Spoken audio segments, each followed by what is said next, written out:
Well, I get it, I probably wasn't the best boyfriend you could have had, but I gave 100%. I was even friends with your dad. We split up and went our separate ways, promised to be friends, but that was over a year ago. I haven't heard from you again. Yeah, were you really too good to call? Did you really give a damn at all? Sitting there making me feel all alone. You did it again. We all know you ain't in love with your new boyfriend. Yeah, whatever the hell his name is, sitting there lying to all your friends, says it all. You were really too good to call.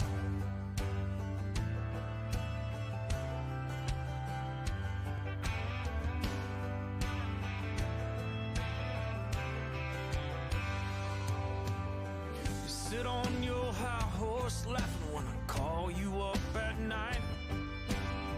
You never took my calls or texts, baby, yeah, that's right. I saw you out the other night, you acted like you didn't know who I was. But guess what? Karma is gonna bite you in the butt, yeah. Were you really too good to call? Did you really give a damn at all? Sitting there making me feel all alone. You did it again. We all know you ain't in love with your new boyfriend. Whatever the hell his name is, sitting there lying to all your friends, says it all. You were really too good to call.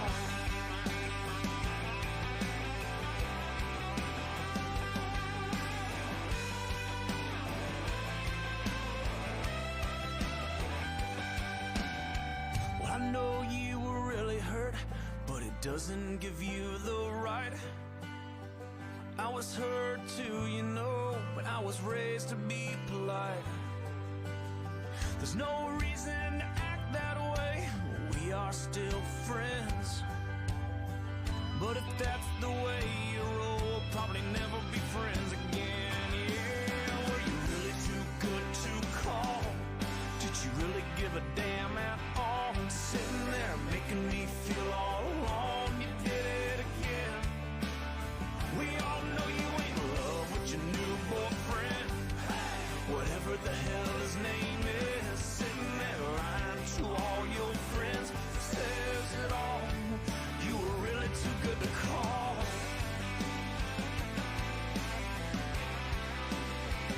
Too good to call.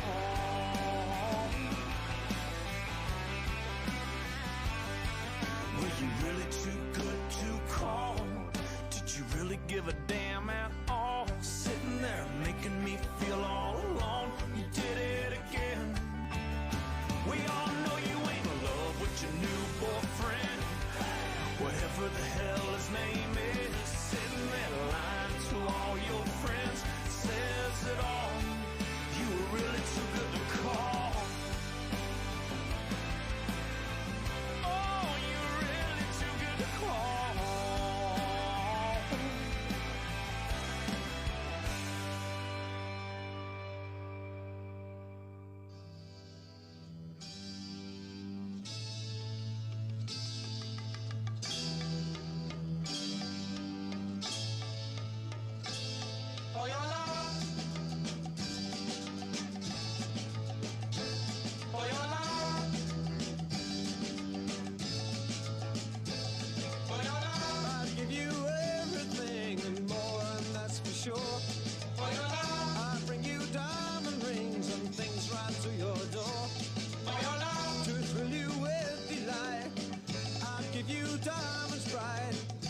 Days that will excite and make you dream of me at night.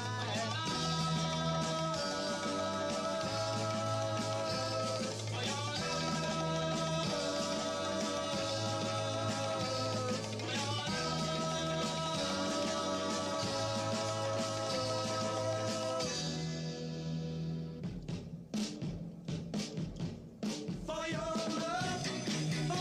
love, I will give the stars above. For your love,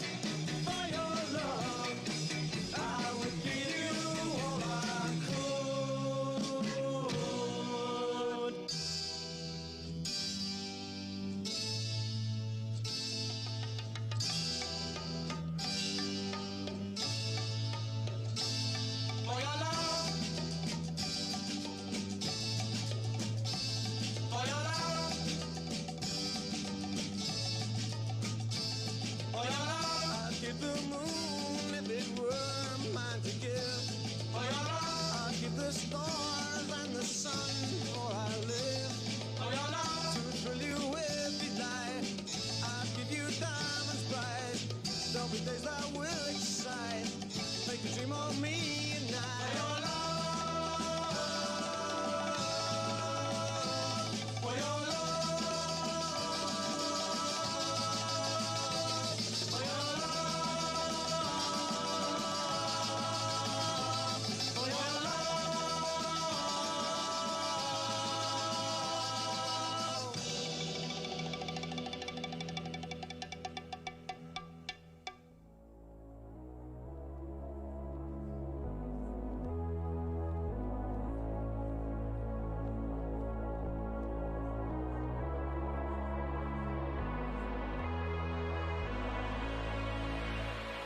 It's not fair. You come over my house, you're acting like it means nothing. Our signs just don't align. It's not fair. Gets later every time. I'm talking like it's nothing, but it's filling up my mind. Before you go home and the sun comes up, I wanna tell you a secret. There's a part of me that I can't slow down. I'm on my back for a reason. I feel it everywhere I go. I feel it in the ocean of your energy. My body's sinking like a stone. I tell myself it's more than just a fantasy.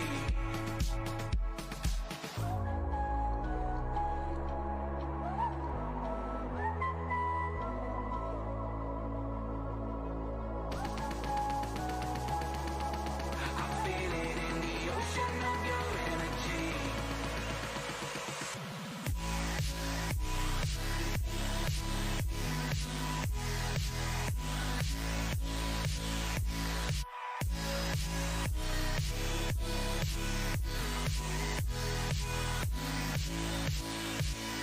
It's great.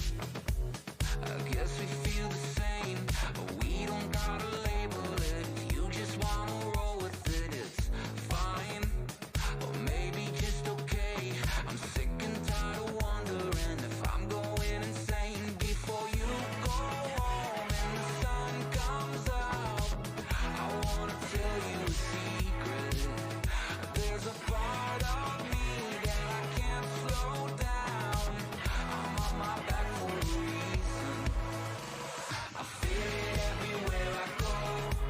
I feel it in the ocean of your energy. My body's sinking like a stone.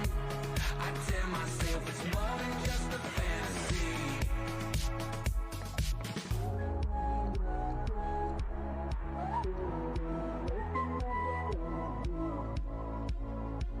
My body's sinking like a stone.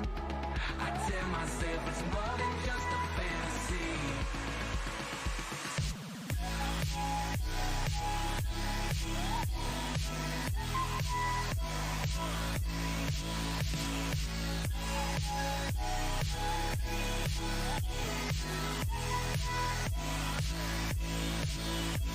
I feel it everywhere I go.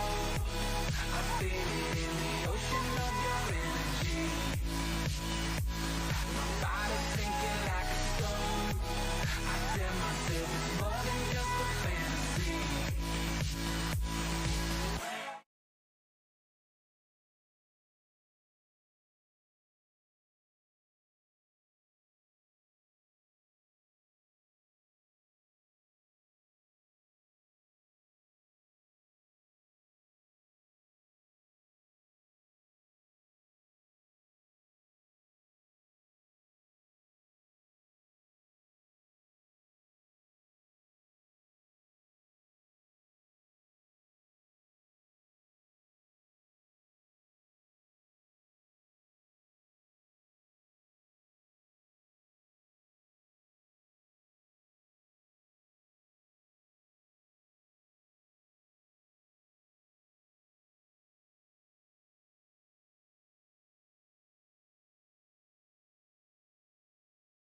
I call to order this meeting of the Williamsburg-James City County School Board. First, a couple of topics. Apologize for coming back so late. We had a number of closed session topics that we had to go through, so I apologize for that. We also went to the War Hill graduation parade down Duke of Gloucester Street, which I think we all enjoyed, and so that kind of pushed us back a little bit too, so I apologize for that. Masks, we are all going to wear our masks as much as possible, primarily because the governor says for education, school systems, you should still be wearing the mask, understanding, and so we're trying to set an example for the rest of the school system. So if we're up here with masks, we'll do that. If we sometimes take them off, that'll happen. So we have 16 speakers tonight. So we allot 30 minutes for speakers. So we are going to allow 2 minutes per speaker. So just to kind of put that out.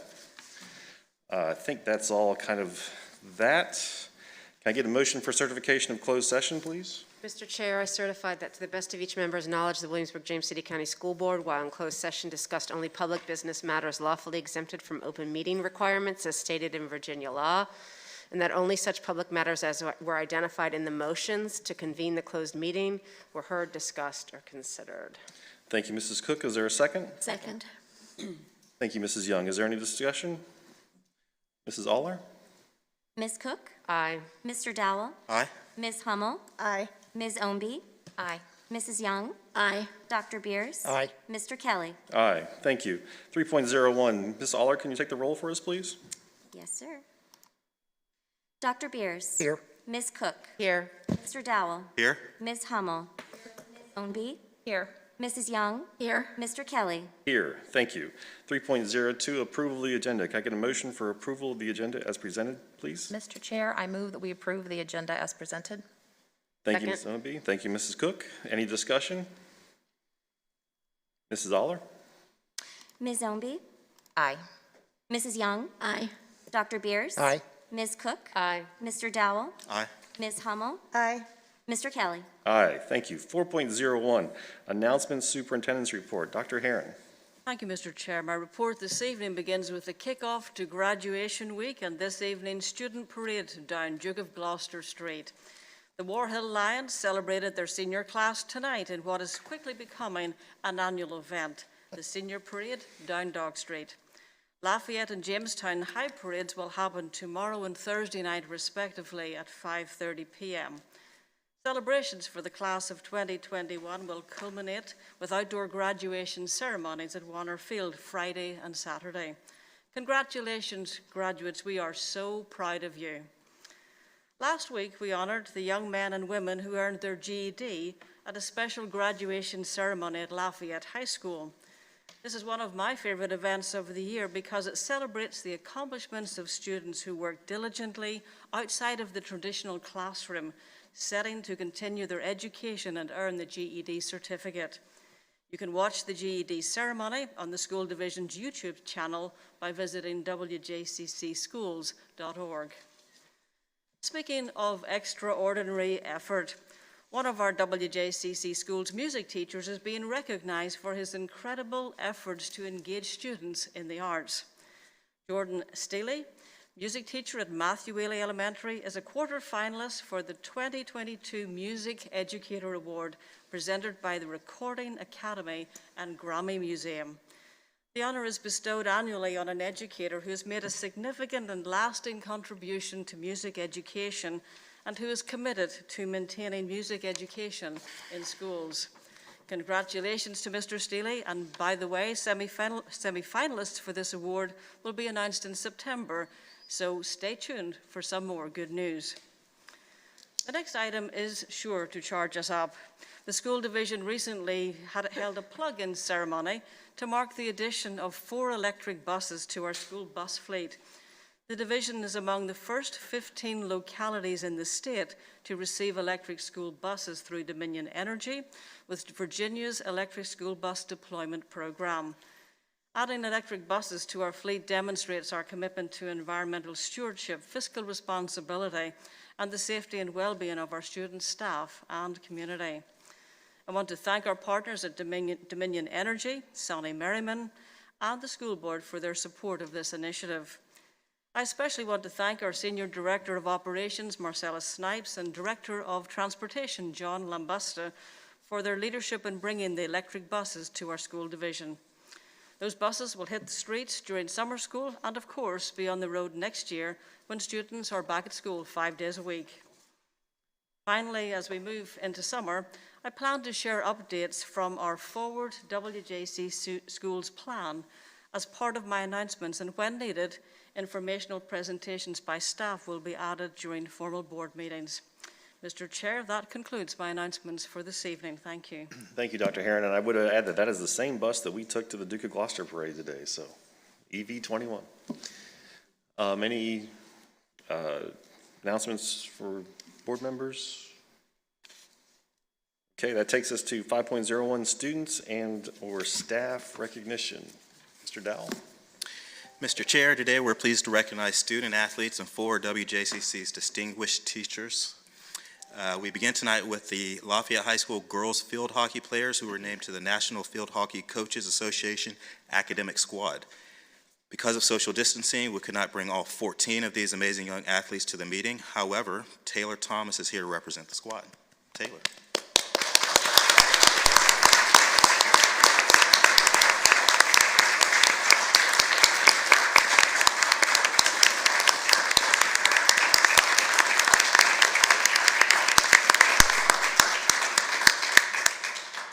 Just yet. So the National Academic Squad recognizes esteemed junior and senior field hockey players who earned a minimum cumulative unweighted grade point average of 3.5 through the first quarter of the 2020-21 school year.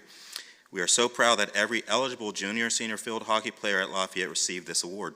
6 of those student athletes were recognized as scholars of distinction for achieving a minimum cumulative unweighted GPA of 3.9 through the first quarter of the 2021 school year. Congratulations to the entire squad for their academic excellence.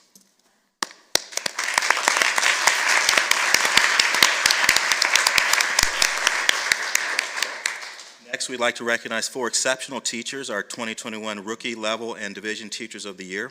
The 2021 Rookie Teacher of the Year is Rachel Rudis from Hornsby Middle School. Rachel, please join us up front.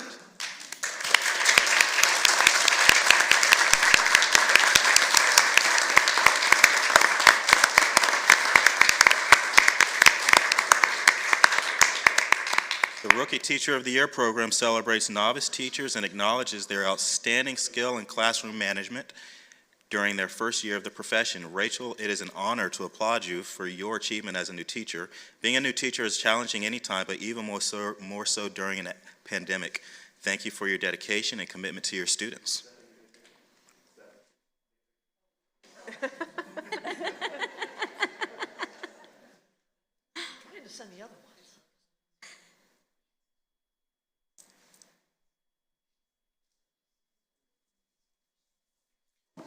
Similarly, the WJCC Teacher of the Year program highlights talented teachers who demonstrate excellence in the classroom.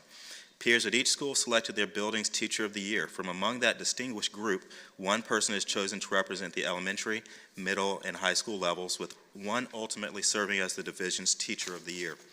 Teacher, as your name is called, please do step forward. I don't believe Ms. Poole is with us, but from Jamestown High School, we have Ms. Poole, a history, government, and psychology teacher. She's the school level Teacher of the Year, and yeah, she was not able to be with us this evening, but thank you, Ms. Poole. Next, we offer our congratulations to Nicole Loafman from Hornsby Middle School.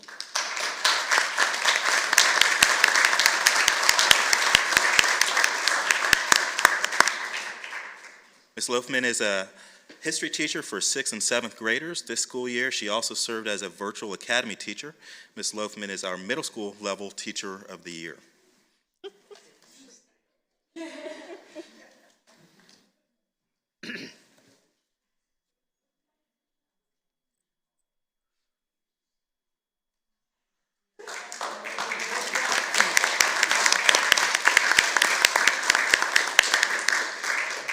We want to welcome Tammy Williams from Claire Bird Baker Elementary School. Ms. Williams.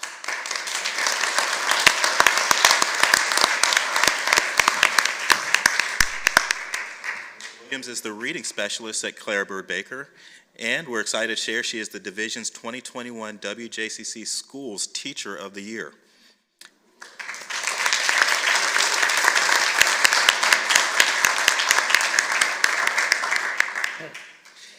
Each of these teachers exemplify the division's core values and help realize our vision of pursuing excellence and championing students' success. Teachers of this caliber are the reason WJCC Schools is known for providing high-quality education to students. We're so fortunate that you have chosen to share your time and talent working for WJCC Schools, and we're grateful for your service and your leadership. Please join me in congratulating these exceptional teachers.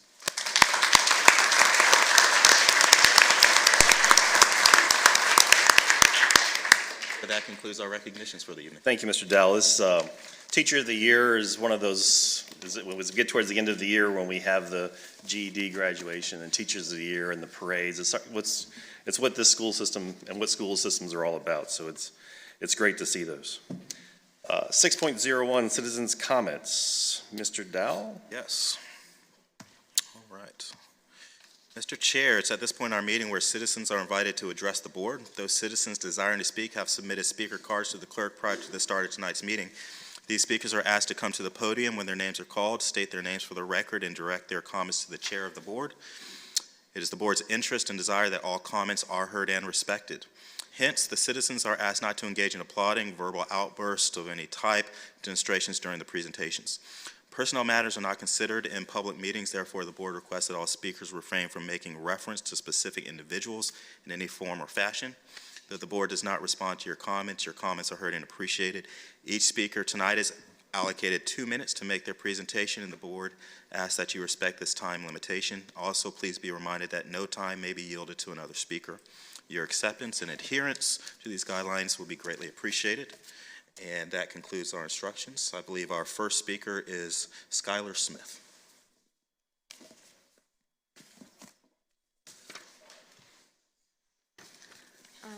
Good evening, members of the board.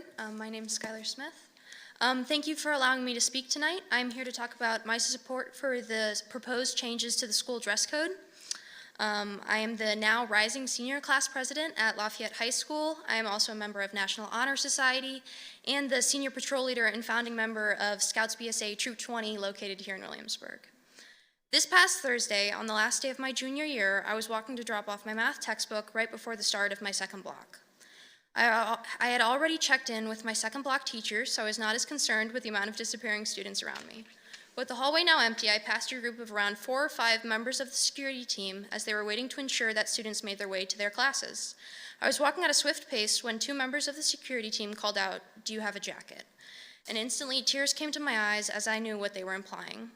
They then told me in a hallway only with other security officials and not another student in sight that I needed to go back to my classroom and put on a cardigan before I could drop off my textbook with my teacher.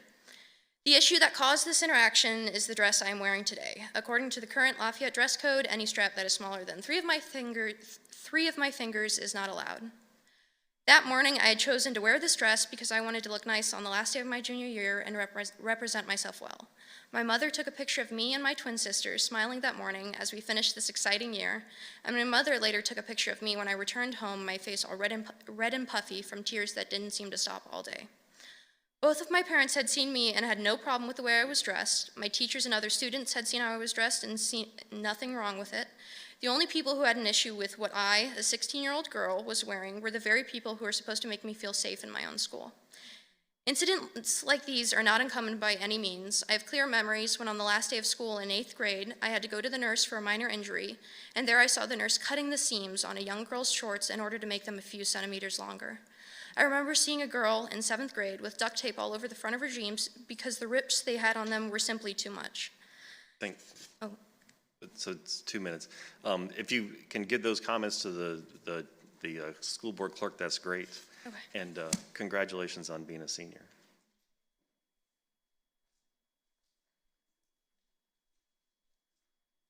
Thank you, Skylar. Our next speaker, Eric Smith.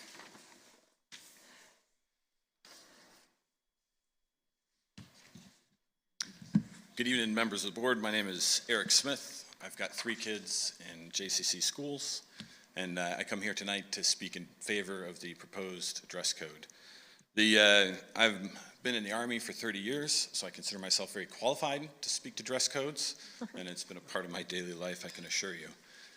What I really like about the modifications that have been made to this dress code is it puts the responsibility on students and parents and takes the role away from our educators and our employees to be pop culture police in the schools.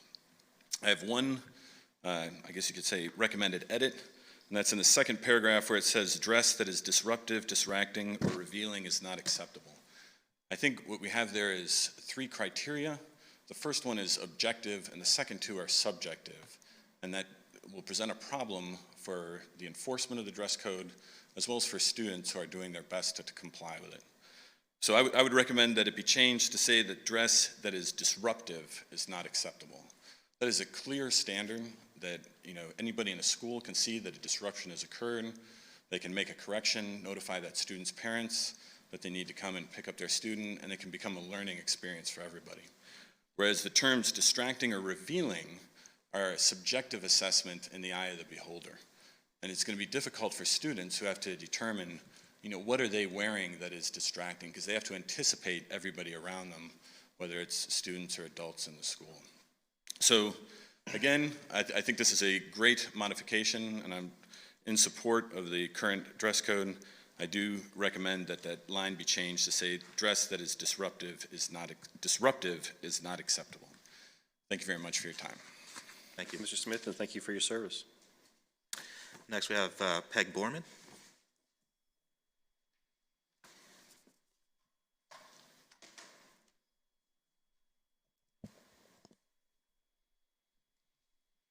Good evening. I'm Peg Borman from 17 Settlers Lane. First, I want to say congratulations to all the seniors that are graduating this year, and also to all of the ones that were honored here tonight, and for everyone that's been able to make it through this year. My prayer is the coming years will be a much better year for everybody.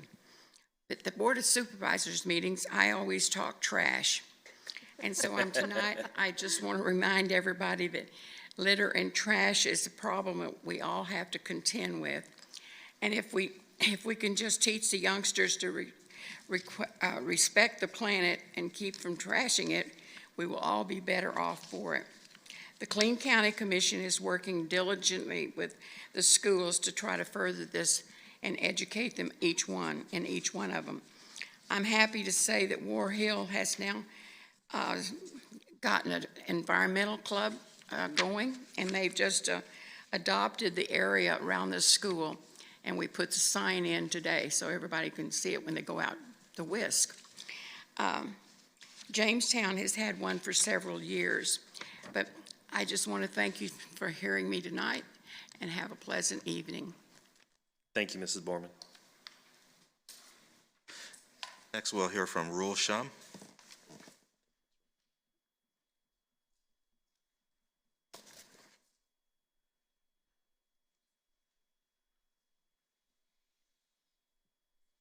Hi, good evening. I'm here because I have 2 boys in school in this county, and they're wearing masks. I'm not happy about it. I feel like kids should be able to look at each other and show their expressions and breathe openly. And I also believe that the kids, after looking at the science, they are not affected by this disease as adults are. They have over a 99.7% survival rate, and it's looking like it's less harmful than influenza for kids. So, adults, if you're scared, the teachers, their grandparents, they have a vaccine, it's available. You're welcome to get the vaccine, okay? Then they can protect themselves and go about our business. And we can get the masks off the kids. There was never a vaccine for influenza. I mean, there's a shot. I don't know if they call it a vaccine. But So anyway, I think you know where I'm going with this. If you want to be protected, you have the vaccine, you can get it. There's something called medical freedom. We should all be allowed to practice that. And kids, let's take the masks off the kids, okay? If you're sick, stay home. We've even heard it from the head of the NIH. He said, if you have a droplet or two, it might protect you. You know, if you're sick, then it helps you protect other people, you know. And so now, and then he said, wear 4 masks, 4 masks. So what do we do, okay? Take the masks off the kids. Thank you, Mr. Schoen. Mr. Steven Zabinski.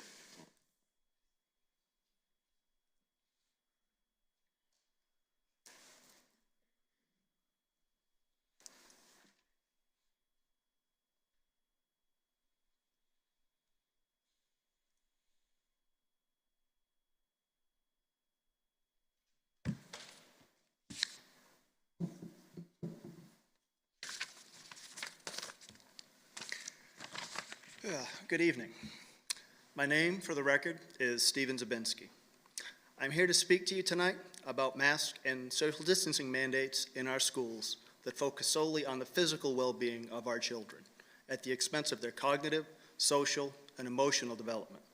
While masks might help our children be physically safer, we know for a fact, as stated by the board in the last meeting, that mask mandates and social distancing have caused a dramatic increase in anxiety and depression among our children. They also stunt the social development of our children, forcing them to interact remotely instead of learning how to do so in person. You've witnessed the dramatic increase in the number of students failing in online school. This is clear evidence of the harm to their cognitive development. And, as was presented in the last meeting, students being forced to learn in trailers, hallways, and closets due to social distancing requirements, this is ridiculous. It is directly harmful to our children for little to no gain, and it needs to be opposed under the doctrine of the lesser magistrate. This is a provision under the Constitution stating when a higher-ranking civil authority makes an unjust or immoral law, the lower civil authority has both the God-given right and duty to refuse obedience. This is the doctrine by which sanctuary cities opposing enforcement of immigration laws are legally allowed. We have a duty under the Constitution to declare WJCC public schools to be mask sanctuary zones, where masks and social distancing policies so harmful to our children do not apply. I welcome contact with any member of this board with the courage to pursue such a policy for the welfare of our children. In closing, I would remind members of the board that something many elected officials in this post-COVID world have forgotten. In a representative republic, the government answers to the people, not the other way around. Thank you, Mr. At this time, I'd like to ask something of my fellow registered voters. Please raise your hand if you believe our children should not be required to wear masks and social distance at school. Yeah, thank you, Mr. Zabinski. If you want to give your comments to the clerk for the rest of this, These are the people you will answer to when you seek re-election. Thank you. I'll see you next month.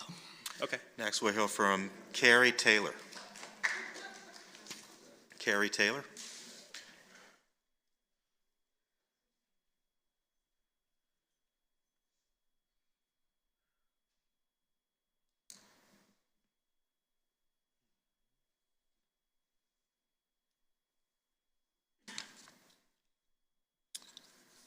My name is Kerry Taylor, and I'm here to speak against allowing critical race theory in our schools. Critical race theory attempts to rewrite history as a struggle between oppressors and oppressed. It's a self-righteous worldview that pretends to be the truth and teach that truth. It conflicts with the Bible, which teaches about one race, the human race, because definitions of race are all just man-made. The Bible also teaches that we are all created in the image of God and that we are all sinners in need of a Savior. Teaches truth, and the Bible is self-sufficient because it is used to judge outside sources such as CRT and their claim to truth. And it also has biblical justice, which is based on equality and the truth of God's word, which far surpasses anything that man can create. CRT conflicts with common sense. It doesn't solve anything as it advocates a new set of oppressors and a new set of oppressed.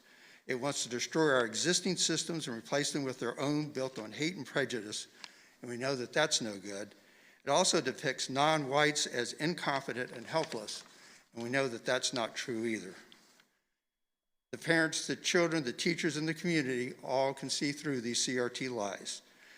They will start to go elsewhere for better education, a better environment, whether it be homeschooling, private schools, or online schools. And if such divisive material is taught, it will cripple our school system and its environment, and you'll have no one else to blame but yourselves. If you're going to get this wrong, it really doesn't matter to me what you get right. I'm retired. I have the time and the money to invest in a school board that keeps critical race theory out of the schools. Thank you, Mr. Taylor. Next, we'll hear from Amy Taylor.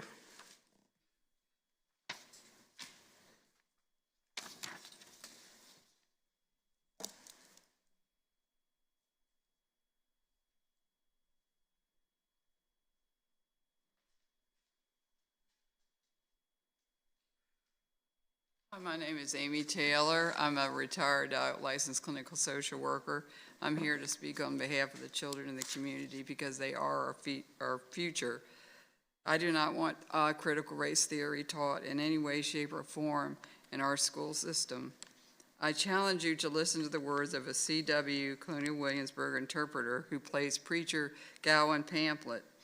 Recently we heard him speak. He was the first ordained Baptist preacher who happened to be African American and a former slave. In his speech, he said that we are all one blood, created by God, and as Americans, we must uphold the Constitution. He recalled how he was called to the battlefield to pray over dead and dying soldiers during the Revolutionary War.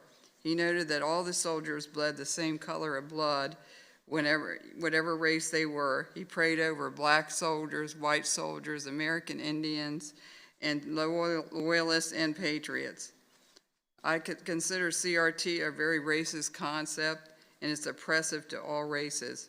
It has no place in our schools. Teachers should just stick the basics and leave the rest to the families. If I had children or grandchildren in the public school system, where CRT was taught, they would be homeschooled or sent to Christian schools. Thank you. Thank you, Ms. Taylor. Mr. Ty Legeman.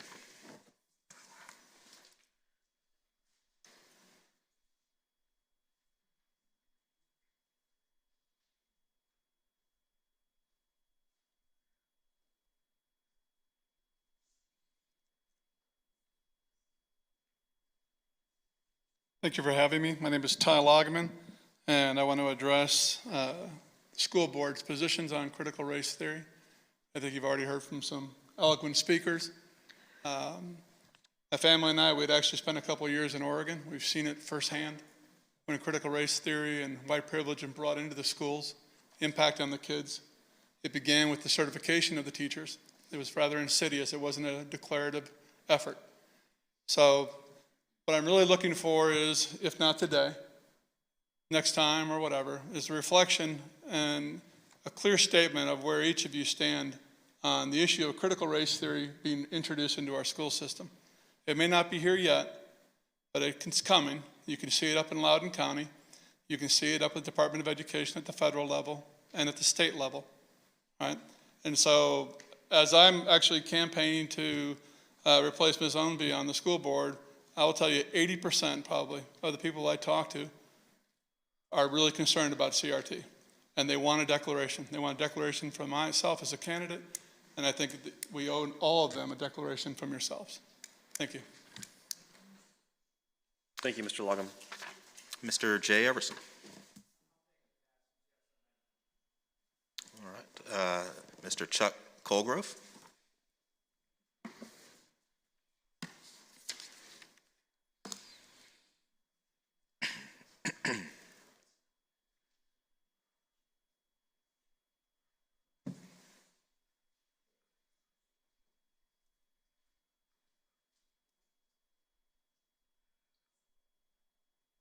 Good evening. I'm Chuck Colgrove. I live out in James City County. You may have a lingering question why I'm here going to talk about critical race theory. You may wonder what grades my kids are in the school. The answer is I don't have kids in school, okay? But I have grandkids. They're going to grow up in this world we create for them. Also, 52% of my property tax dollars go to the school system, okay? So we should all be concerned about that. I'd like to mention just briefly that a 1980-ish, a Soviet KGB defector told us about a communist idea called ideological subversion. Now, I'm pretty sure everybody knows what those Excuse words me, mean. sir, as the parliamentarian, I must ask you to direct your comments to the chair, not to Sure. the audience. Ideological subversion. I'm sure everybody can define those words individually, but the concept of ideological subversion starts with, and it has nothing to do with espionage, but it has everything to do with getting a country to destroy itself from within, creating class conflicts between sexes, between genders, between skin color, and this is where we are with CRT in any of its names, in any of its forms. Okay? By any other name, CRT is racism. If you tell people there's something wrong with them based on the color of their skin, that's racism.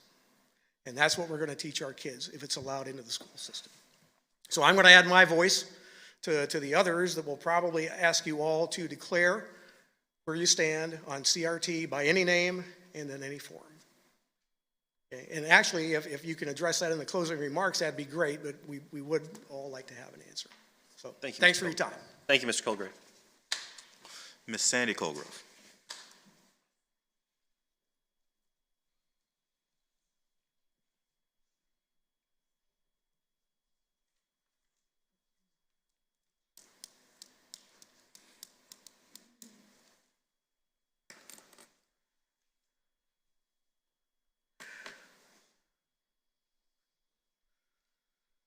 Hello, my name is Sandra Colgrove.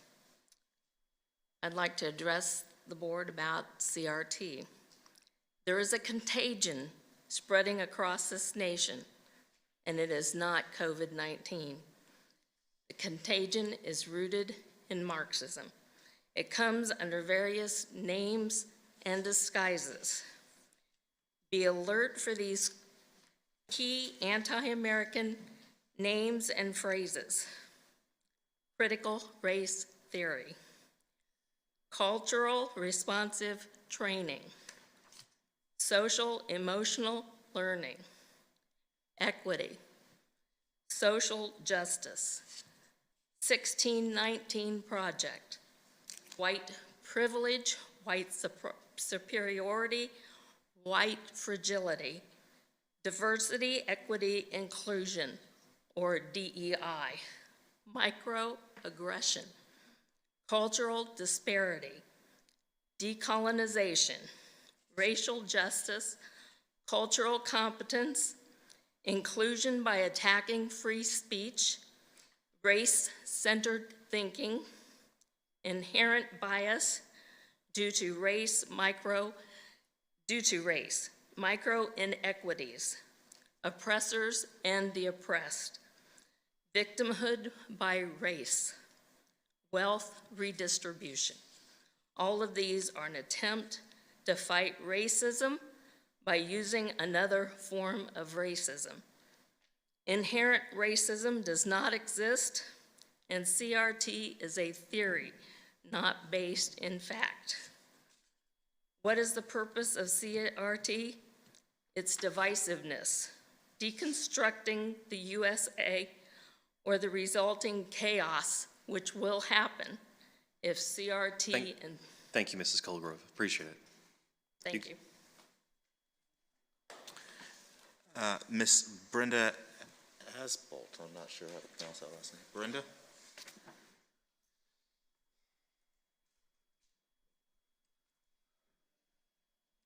think it's Asbot. Oh, of course.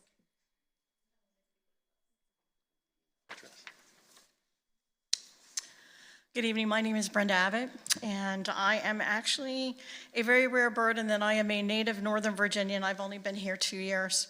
From being a student, a parent, and volunteering in 2 different public school systems, I have spent over 40 years engaging with the public school systems in the state of Virginia. And I am also very concerned, particularly with what I see happening up in Loudoun County right now. So my questions are related to CRT. Can you share any evidence that shows that CRT has had a positive impact in other places? Can you verify that any other programs have been looked at, such as the theory of enchantment, which deals with racism through the development of emotional intelligence? Do you plan on assessing things like bias or privilege? And if so, can you give examples? When you assess teachers and students, are you grouping them by race and color? Are you grouping them by privilege? What happens if someone is labeled if they are mixed race? What happens when you have a poor, unprivileged white child? Will he be considered privileged because of skin color? Who defines these groups? Are you going to, the standards, are they going to be connected to teachers in their evaluations? If the CRT policies create division among teachers and students and the community, how are you going to handle it? Have you considered the legal implications connected to the practice of CRT? And last, are you willing to hold an open forum with the community to address these questions? There needs to be an understanding of how we're going to deal with issues of equity in the community, and it needs to be open. And I'd urge every single one of you to have a look at the theory of enchantment. Thank you. Thank you, Mrs. Abbott. Ms. Susan Patton.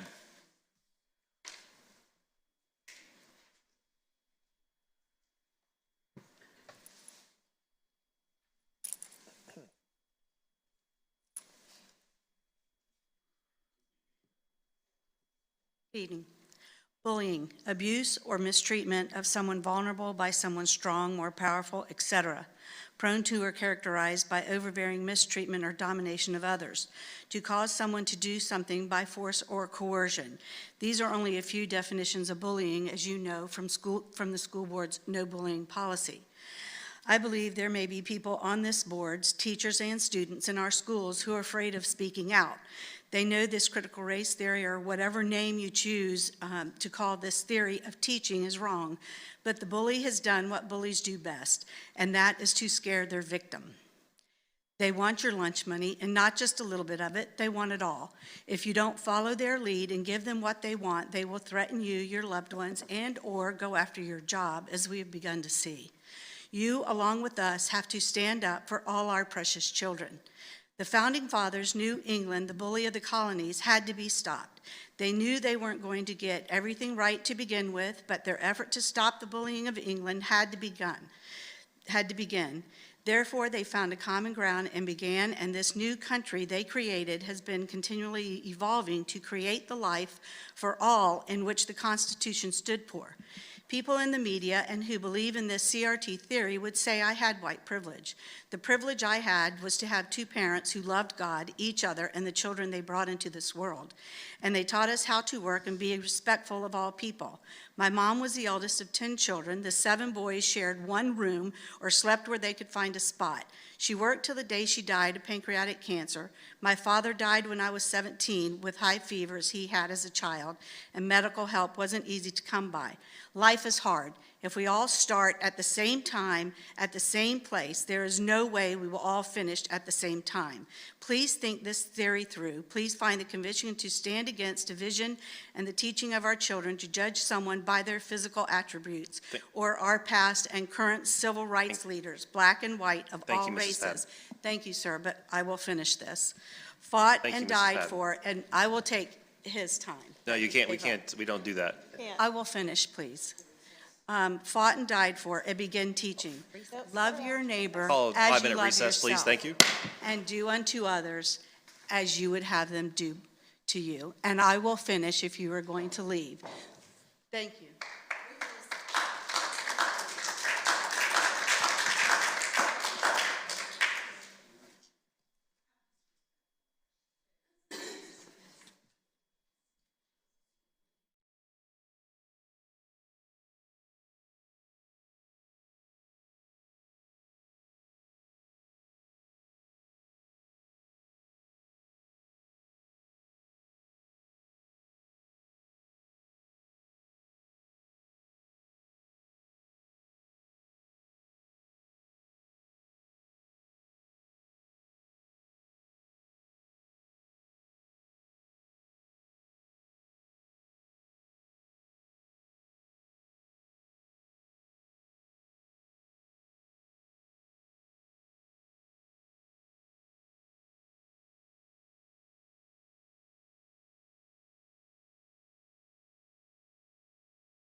Meeting the Williamsburg James City School Board back to order.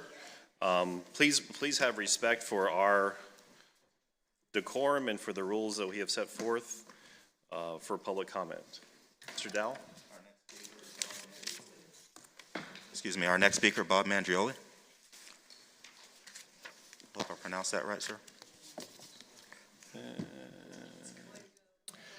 Good evening, ladies and gentlemen.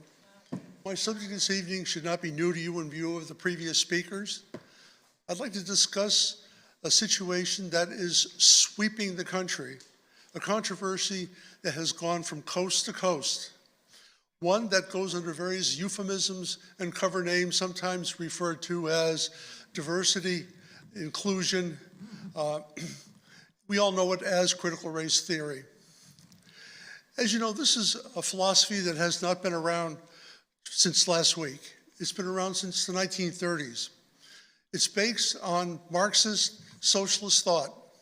It is being promoted by people such as BLM, Antifa, and a lot of other radical groups who, by their own admission and on their own websites, describe themselves as Marxist socialist organizations. For those of us who are not well aware, Marxism and socialism is communism light. The reason why I'm here this evening is because I am a parent, unlike many of the other parents in the greater James City County area. I have skin in the game. I have a granddaughter in the James City County schools. I want her to be recognized. I want her to be recognizable. I want her to merit whatever accolades that she receives. I want her to achieve what she achieves, not as part of a group, part of ethnicity, part of someone who's included in one way or another that will not necessarily give her the recognition that she needs. Our country, and there are people who have paid in blood for the freedoms that we enjoy here, freedoms plural. We as citizens deserve better. Our students in the school system deserve better. And you, as well as many other school boards, should know better. Thank you. Thank you. Appreciate it. Our next speaker, Phyllis Eastman.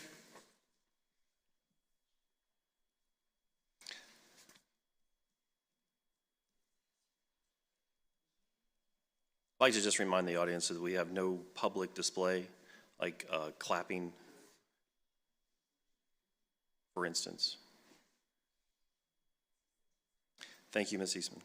Good evening, I'm Phyllis Eastman, and I'm here to speak about critical race theory or things that relate to that theory that may be coming to James City County school system. And I want to make sure that the board will reject that teaching or that philosophy or whatever it is, because it is not good for all of our children. It's really not good for any of our children.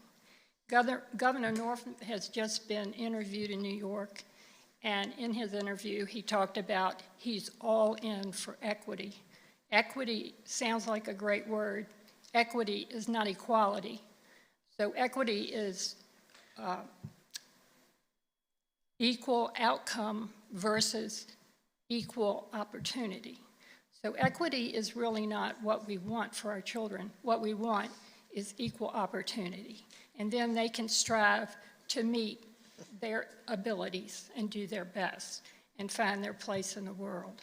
So I encourage you to consider equality of opportunity and make sure that's in James City County and not equity. A parent in Fairfax, which is also knee-deep in CRT, has indicated that they know that this CRT is coming through the governor's administration. When Governor Northam was asked about parents being upset, he said, that's just a dog whistle. This is not a dog whistle. This is really important that we save our children from this kind of indoctrination and brainwashing. Thank you, Mrs. I'm done? Yep. Wow. Thank you. I had so much more. Our final speaker, Ms. Alan Parham.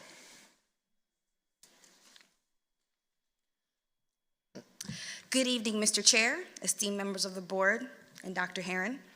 My name is Alyn Parham, and on your regular day, I'm your social studies teacher at Jamestown High School. But today I come before you as the president of the Williamsburg-James City Education Association. This year has been a year like no other, where many of our WJCC faculty, family, and friends have had to make many and multiple adjustments, both physically and mentally, for the school year. Throughout the school year, many WJCC educator professionals and educator support professionals have continuously worked above and beyond to ensure student success at all grade levels in the division, and for that, I say thank you. As your local education association, we highlight both challenges and achievements from our members, including our very own member, Rachel Rudis, for being named as Rookie Division Teacher of the Year, along with collaborating with our division leaders to ensure that our member voices are shared and heard. We look forward to the continuation of our positive relationship with our division leaders in the upcoming school year and are appreciative of the added bonuses that we have been authorized to receive throughout the year. With the school year coming to an end in just a few days, I'm sure that everyone will be looking forward to a restful summer. At that time frame, many of us will be using that time to reflect and to use that added time to look forward to prepare for a year of student engagement, enhancement, and connection. Thank you. Thank you, Mrs. Parham. Appreciate all the public comment tonight. Well, it followed our rules, and we will move on to the consent agenda. Can I get a motion for approval of the consent agenda? 7.01, approval of minutes from 5/28/21 meeting. 7.02, approval of minutes from 6/1/21 meeting.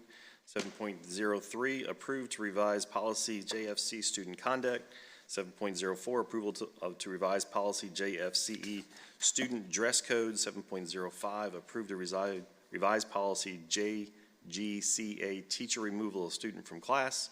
7.06, approved to revise and rename policy GAE JHG GAE, reporting child abuse or neglect to child abuse and neglect reporting.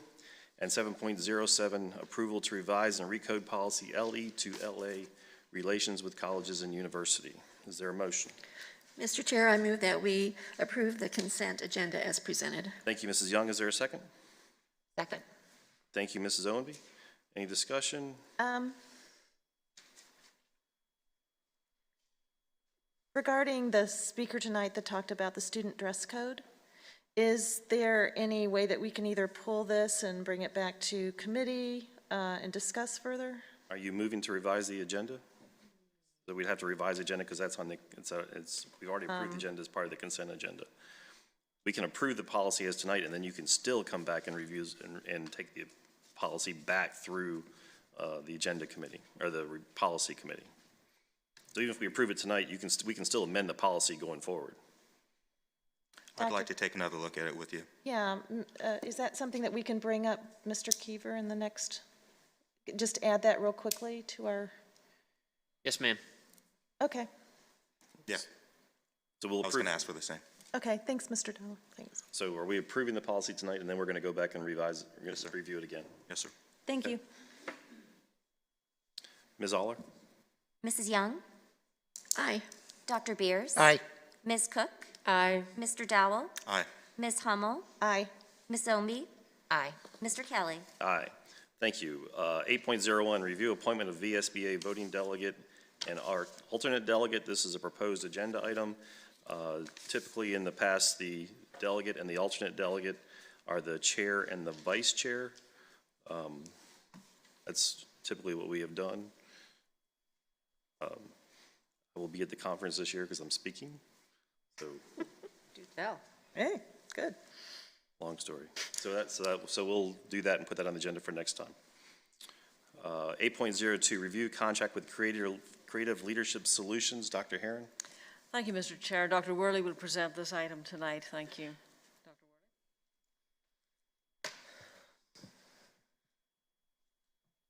Good evening, Mr. Chair, members of the board, and Dr. Herron. Tonight I'm bringing for your review the renewal of the division contract with Creative Leadership Solutions, or CLS. CLS has guided the implementation of collaborative teacher teams in our school division. A large portion of our work next year will focus on supporting students, staff, teachers, and leaders while providing the interventions and strategies needed to foster growth and success. Renewal of this contract will provide the resources to positively impact student academic achievement and assist in addressing learning loss caused by the impact of COVID-19. Our primary work for next school year includes the continued development and expansion of our collaborative teacher teams with a focus on addressing learning loss, specifically in math, across all grades. We will also focus on leadership development to support schools and leaders following a pandemic. We will explore a deep change model of leadership and participate in collaborative leadership teams with the support of a coach. We will also expand our CTT facilitator training to build capacity and sustain the CTT team process across the division. The estimated cost for fiscal year 2022 is $255,900. The funding source is ESSER 2. We recommend the board consider the approval of our 5-year contract with CLS and the cost services for fiscal year 2022. I'm happy to answer any questions at this time. Questions from board members? Dr. Beers? Yeah, I have a couple of questions. When did the Creative Leadership Solutions work with the collaborative teaching? How long have they been working here? They were here 5 years. 5 years. Do we have any data or any information that demonstrates this 5-year implementation has led to student achievement? Yes, sir. Higher student achievement? We do have data on our collaborative teacher teams and the progress they've made in math classes, for sure. Because it's not that I'm hesitating. Well, I am hesitating. It's like if it's been going on for 5 years, I like to know how's it turned out. I don't know what the time frame is in here, but yeah, I would have to assume they have information or data. Somebody must have it. And maybe you don't have the answer, but every other kind of activity like this, it really gets evaluated every year. It gets, in terms of what's the impact, and then it's been 5 years. Have we seen, a change in?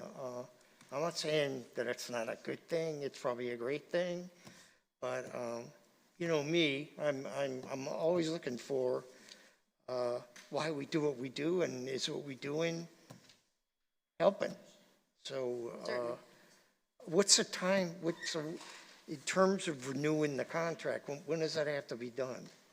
Well, they're a vendor that their contract is up for renewal. We use them primarily. I'm sorry, can you take your mask off and talk under the sorry. So when a vendor's contract runs out, we renew the contract with the vendor, and they have supported our professional development. Collaborative teacher teams was a part of that. They've helped with leadership as well, and it looks like in fiscal year 17 is when we started, but we've really expanded and trained our teachers. It started at elementary, and now it's moving to middle school. We've been doing that for a year and a half, and we're expanding to high school. And they're also supporting some of our leadership work this year. So what were they doing before that? If we've been working with them for 5 years, the majority of the work that I've been directly connected to has been collaborative teacher teams, where we trained the teachers, and it's kind of like PLC work, but we dive a lot deeper into the data, and it's significantly impacted the work that we've been doing with math. Okay, but But we absolutely can get you some data. I do want to come back. I want to know if that 5-year expense has led to identifiable improvement in academic achievement. Dr. Beers, this is a process we've had in our schools for some time, but it has been done on a very limited basis in the initial years, and we used map data to look at math scores. And what happens is teachers go into collaborative teams, and they give a pre-test, they teach, they come back, they look at the data, they differentiate instruction, they look at the data again, and we've seen considerable improvement in ongoing math units throughout the year, improvements in academic achievement, because the process puts an emphasis on the role of the teacher to differentiate the data and respond accordingly with their instruction and differentiate their instruction. So it really has been one of the ways to enhance instruction and conversation about instruction in every single elementary school. Right. It started very slowly 5 years ago with one school. Okay. The next year we brought on other Title I schools using Title II grant money.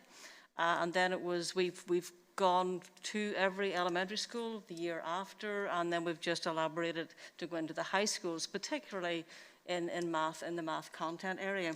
So we really feel it's one of the key strategies going into next year to support learning loss and keep the focus firmly on instruction. Okay. Okay, so are we going to collect data this next year to see if this is having We have considerable positive data. impact? We can provide some data from last year. Was a bit unusual, obviously, to continue the process. We have data from the year before that shows growth within the classroom in math units in the understanding of students, and we can provide that for you. Okay. But it is an appropriate thing to ask about, is it not? Because all of the things that we try to do or implement in our schools is to try to improve or enhance the academic development and achievement of our students.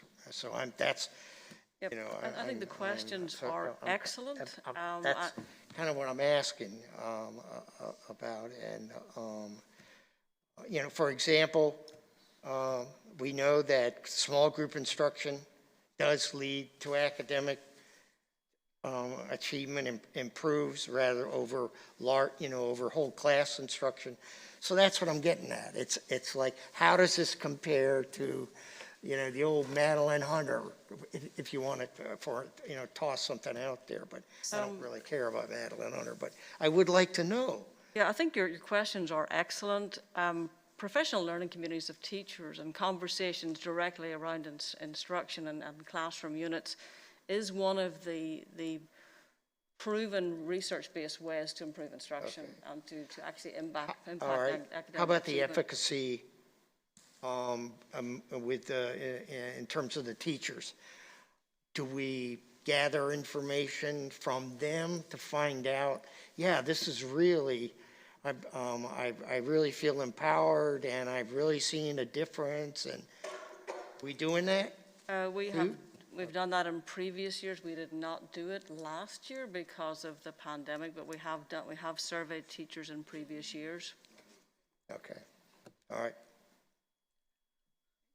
Ms. Young? Hi, good evening, Dr. Worley. I appreciate your bringing this to the board. I did have a question about how is the information presented to teachers from this organization? I mean, do they come and do they do the workshops themselves, or do they have printed material? What is the method of delivery? So initially, we've trained teachers in the process, but we coach teachers through the process, and we train teachers to be actually leaders and facilitators of this process. And as they are involved, we have coaches that come in and visit the schools with us, and teachers and myself and the other assistant superintendent, we visit the schools and participate in the groups as well. We have other teachers that are not participating yet because it's not in their content area, or observing and learning the process. And so it's something that we do daily, weekly in conversations and PLCs. When we dive into the data deeply as a collaborative teacher team, the data does help the students, the teachers actually set up their small groups, because it shows each unit where a student may be, and it helps drive the instruction in the classroom. Okay, are these coaches trained from within our staff, or are they from Creative Solutions? My computer We have just went several crazy. staff members who are now able to coach the collaborative teams, and over the period of the next few years, we would hope to be self-sustaining in this process. Yes. By training and building our own capacity within the organization to continue the process. Okay, thank you, Dr. Heron. And I'm with Dr. Beers. I'd like to see some data. Yes, thank you. Ms. Owenby? Thank you, Mr. Chair. I would just like to share, based on my experience when we were able to go into our schools and view classrooms and see what was actually happening. I got to experience many collaborative classrooms. And so my perspective as a board member is that it does work and it provides that extra support, particularly in several math classes. So having that team work together collaboratively to meet all of the students' needs I've seen it work, just anecdotally. And so looking forward to all of us being able to get back into the classroom and see these things in action so we can see how it's helping our students. Thank you, Mr. Chair. Thank you. Any other comments from board members? I think Dr. Beers raises some good points about this. We're talking about $255,000. I don't know about competitive bidding and if there was any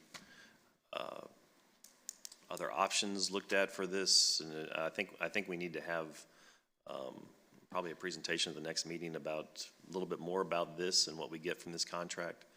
And then we'll have to between now and then decide whether we want to put it on the agenda for approval next time, or if we want to put it back into the August meeting after we get the presentation at the next meeting. Is that fair? Time sensitive, yeah. We will provide you information at the next meeting. It does involve some leadership development in August as well. That's pre-planned, and we would have to not have our normal leadership institute without the support.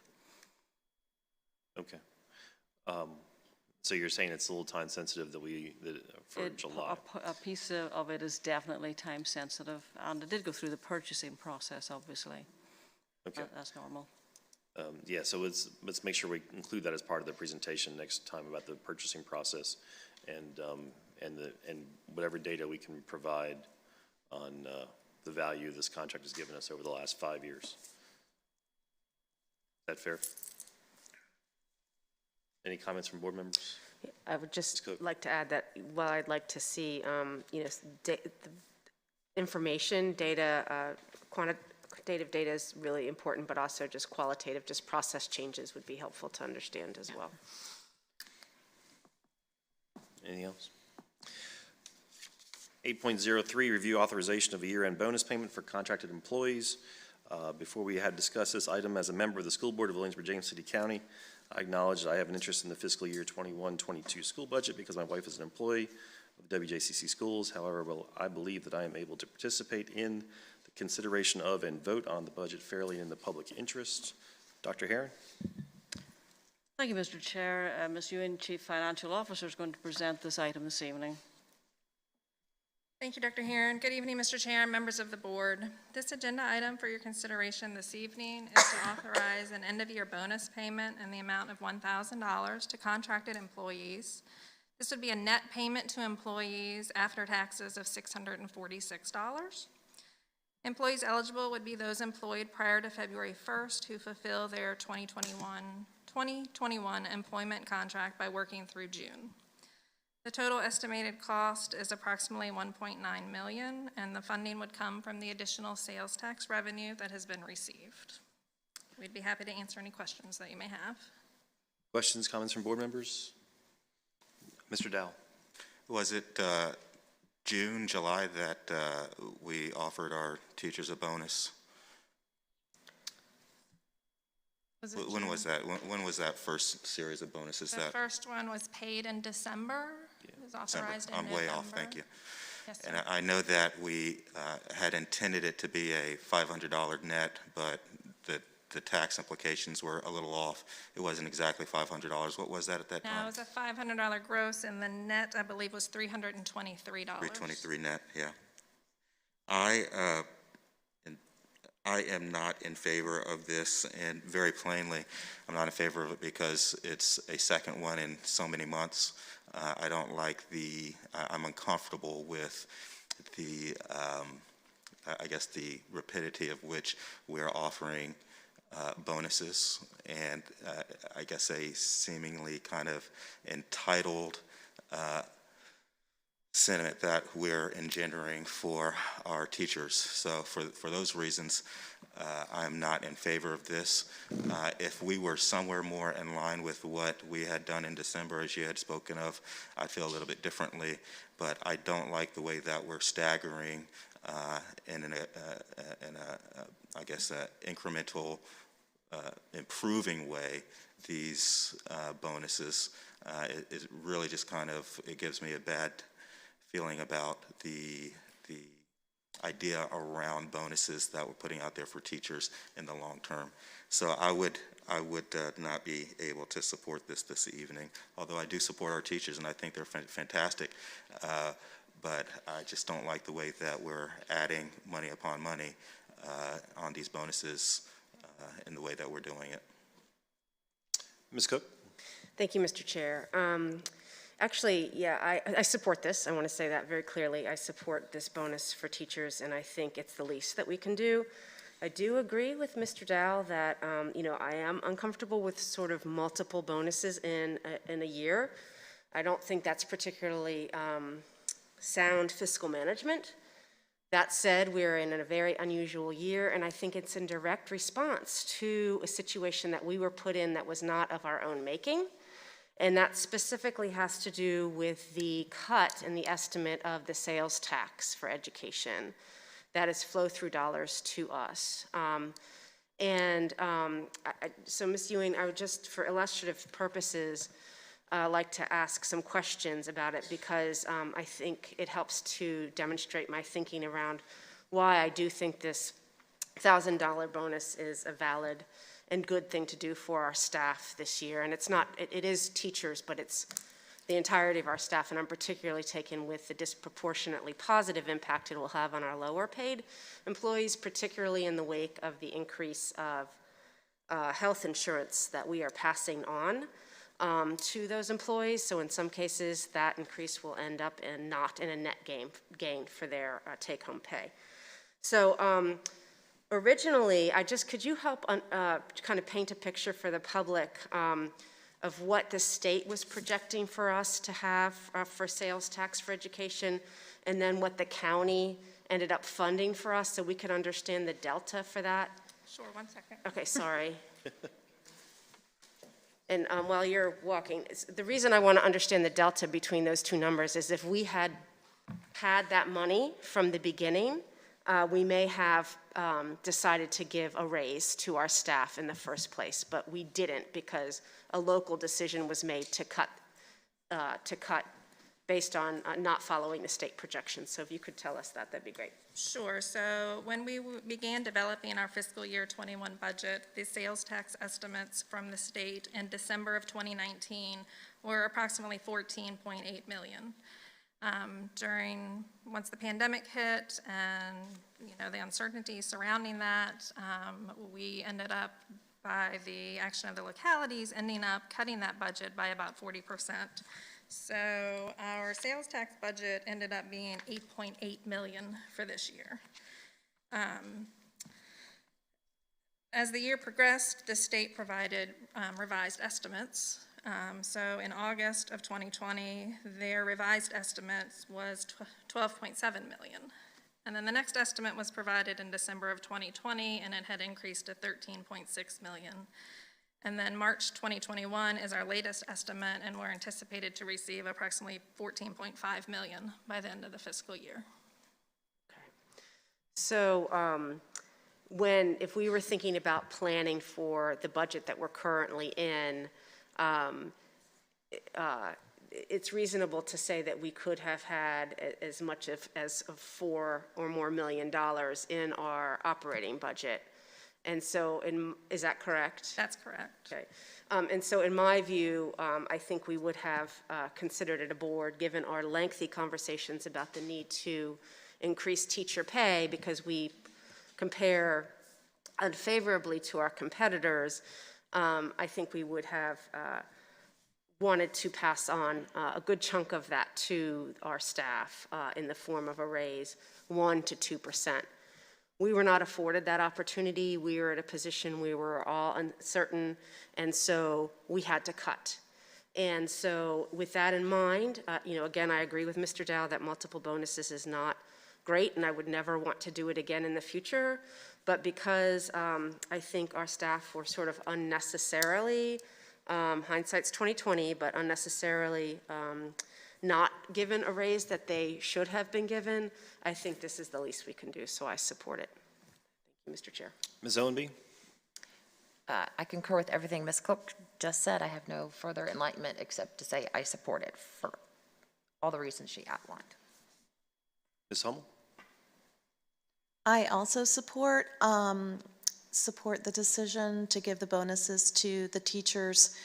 Last year was a crazy year. I mean, our budget was absolutely crazy. We didn't know where we were going to be. I totally understand why, hindsight 2020, we were being extremely conservative with our state revenues. Everybody was telling us that we're a tourism area, and the restaurants and Busch Gardens and Colonial Williamsburg. I mean, everything pointed to having a horrible sales tax revenue situation.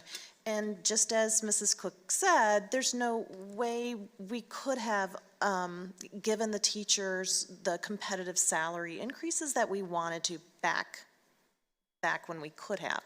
And so this is just, for me, righting a wrong that we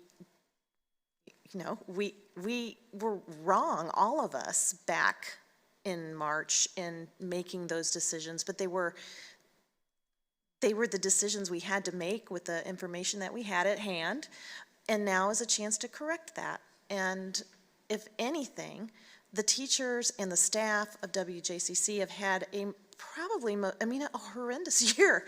All of us have. And so if there's any time or an opportunity to reward them, it's now. So I support the bonus. Ms. Young? I concur completely with what Ms. Cook said. I do want to say that I am not in favor of bonuses, period. But I would have much preferred to have given a pay raise last year, because I'm always concerned at the end game when our teachers are retiring, how that money is applied to their future retirement, because that goes on for several years too after they're retired. So I am in support of the bonus, and in the future I hope that we're not put in a position where if we desire to give a raise, which we do, that our teachers benefit from the fact that that money will be applied towards retirement. And I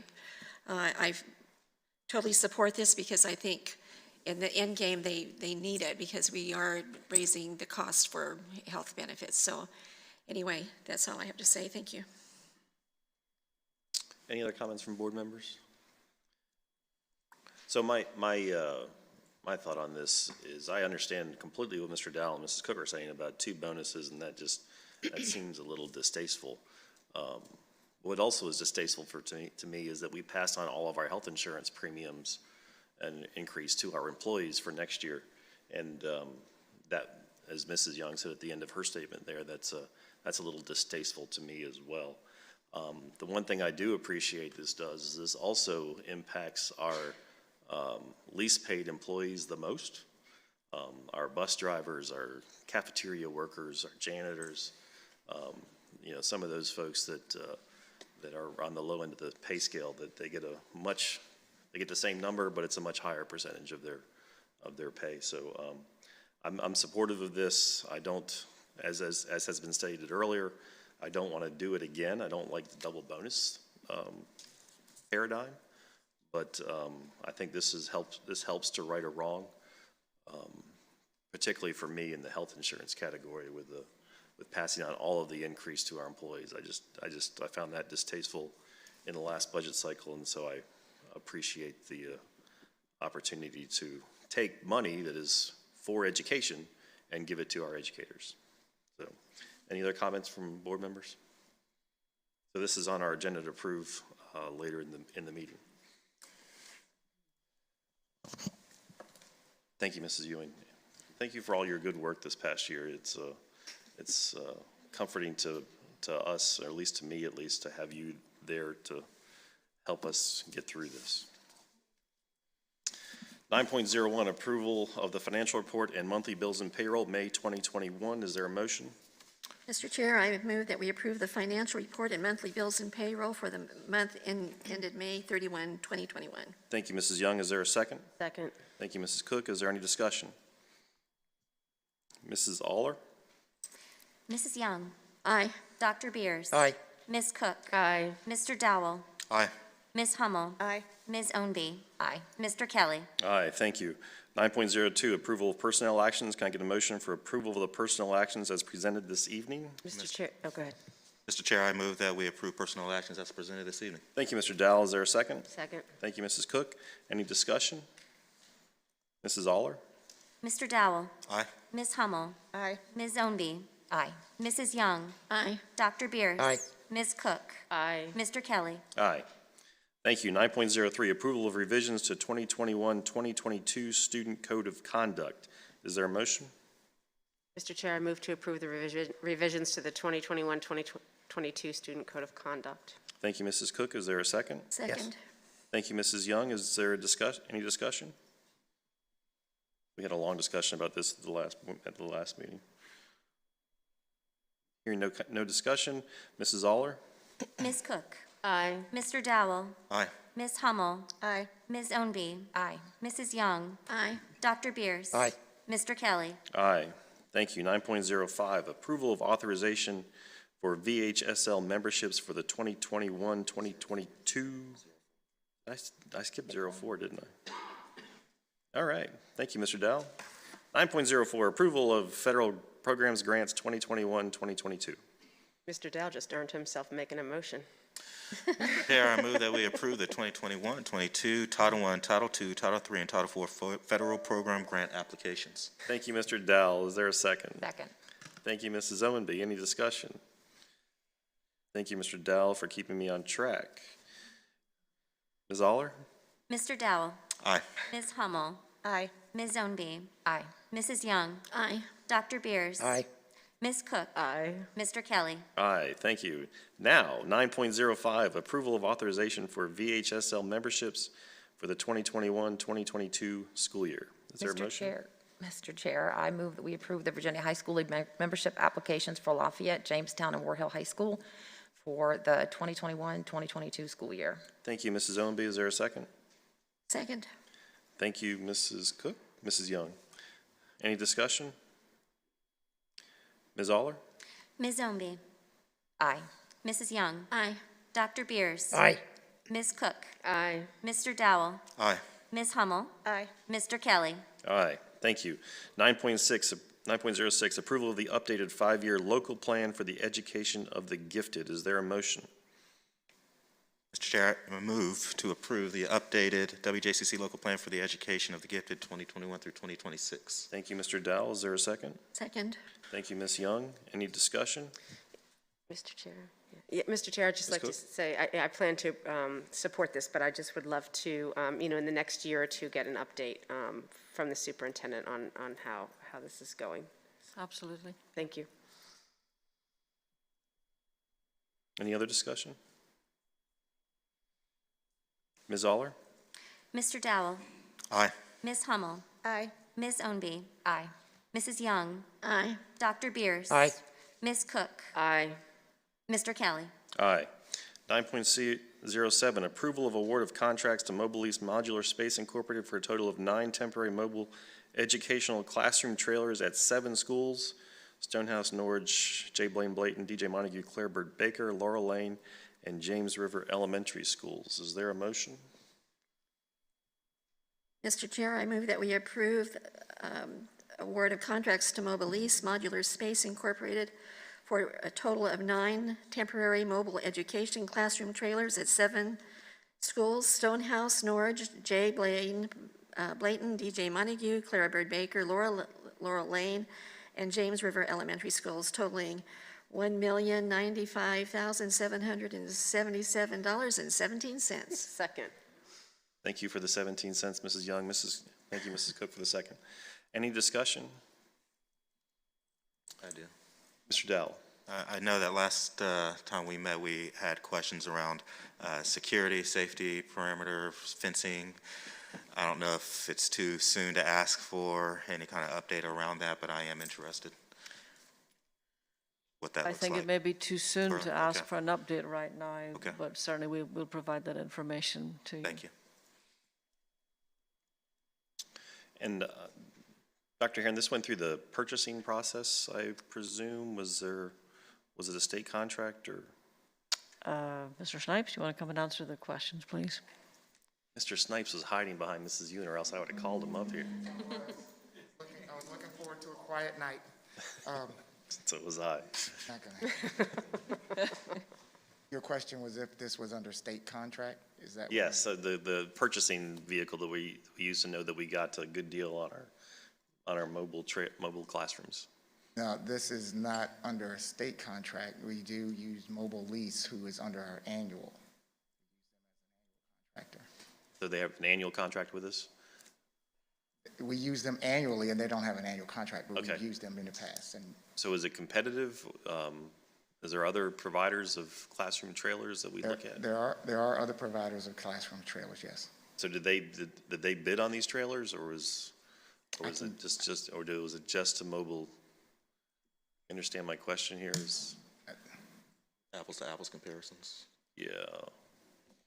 The question is, yeah, I believe if you look in the background information, Mr. Kelly, it's under the KPN competitive contract or cooperative contract. That's how we negotiated with Mobile Lease to get that done. can you repeat that, Mr. Kiefer? I'm sorry, I didn't hear that. Yes, ma'am. The learning cottages and site work will be provided under the annual contract service by Mobile Lease Modular Space under KPN cooperative contract number 201902-01A. Okay. Thank you for pointing that out, Mr. Kiever. I Yes, sir. appreciate it. See, that wasn't so bad.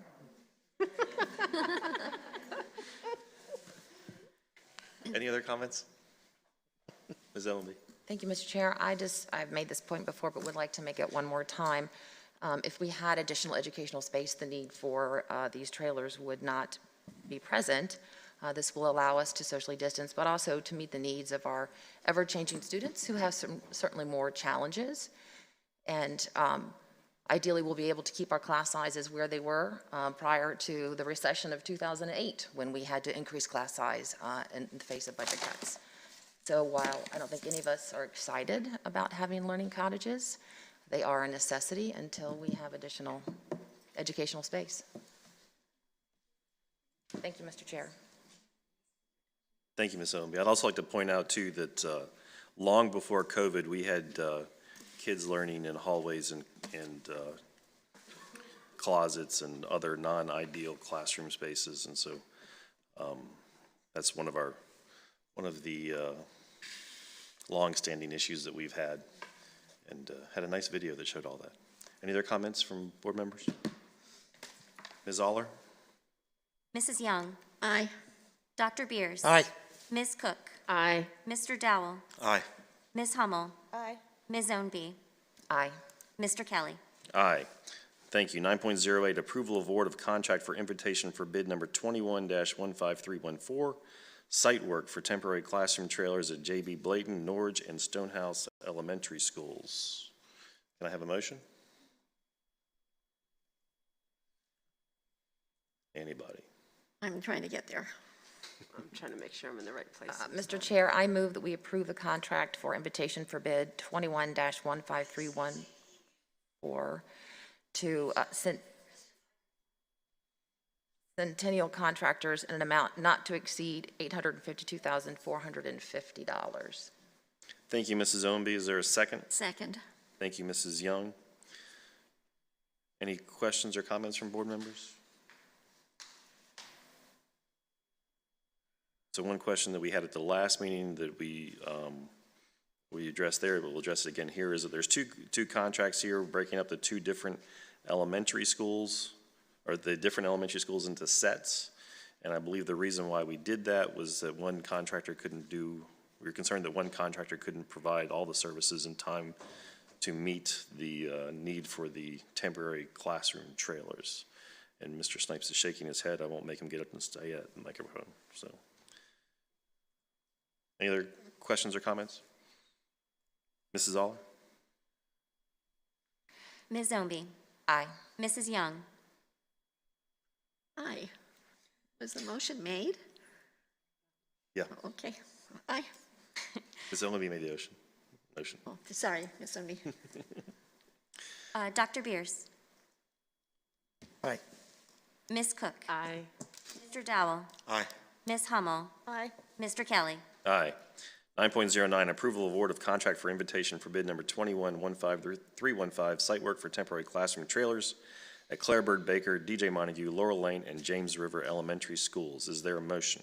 Mr. Chair, I move to approve award of contract for invitation for bid number 21-15315 to Henderson Construction for $515,223. Thank you, Mrs. Cook. Is there a second? Thank you, Mr. Dowell. Is there any discussion? Ms. Aller? Ms. Cook. Aye. Mr. Dowell. Aye. Ms. Hummel. Aye. Ms. Ownby. Aye. Mrs. Young. Aye. Dr. Beers. Aye. Mr. Kelly. Aye, thank you. 9.10, approval of the enhanced health insurance credit resolution. Can I get a motion, please? Mr. Chair, I move to approve the enhanced health insurance credit resolution that allows eligible WJCC retirees who are not teachers to receive an enhanced health insurance credit effective July 1, 2021 for an annual increased cost of approximately $8,000. Thank you, Mr. Dowell. Is there a second? Thank you, Ms. Ownby. Any discussion?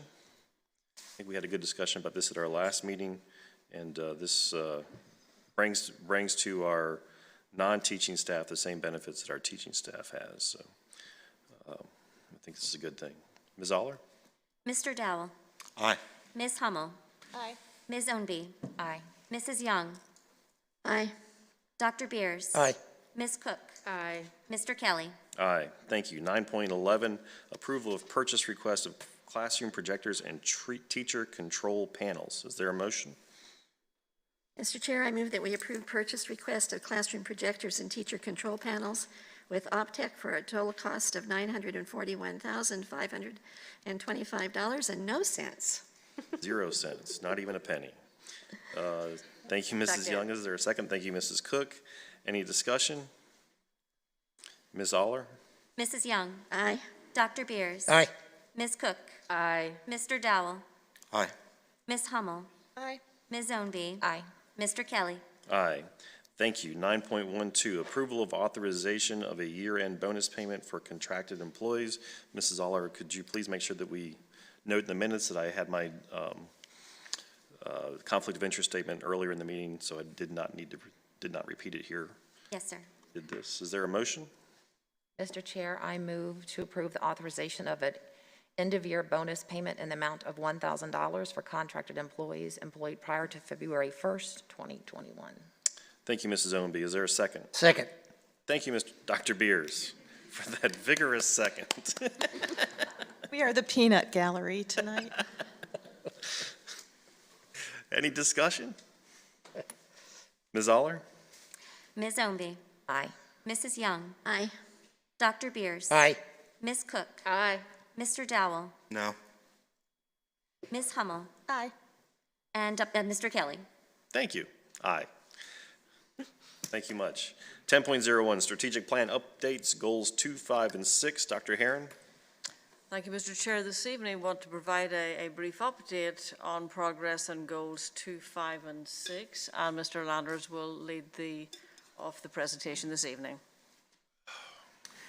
Thank you, Dr. Herron. Good evening, Mr. Chair, members of the board. This evening's strategic plan updates will focus on goals 6, 2, and 5.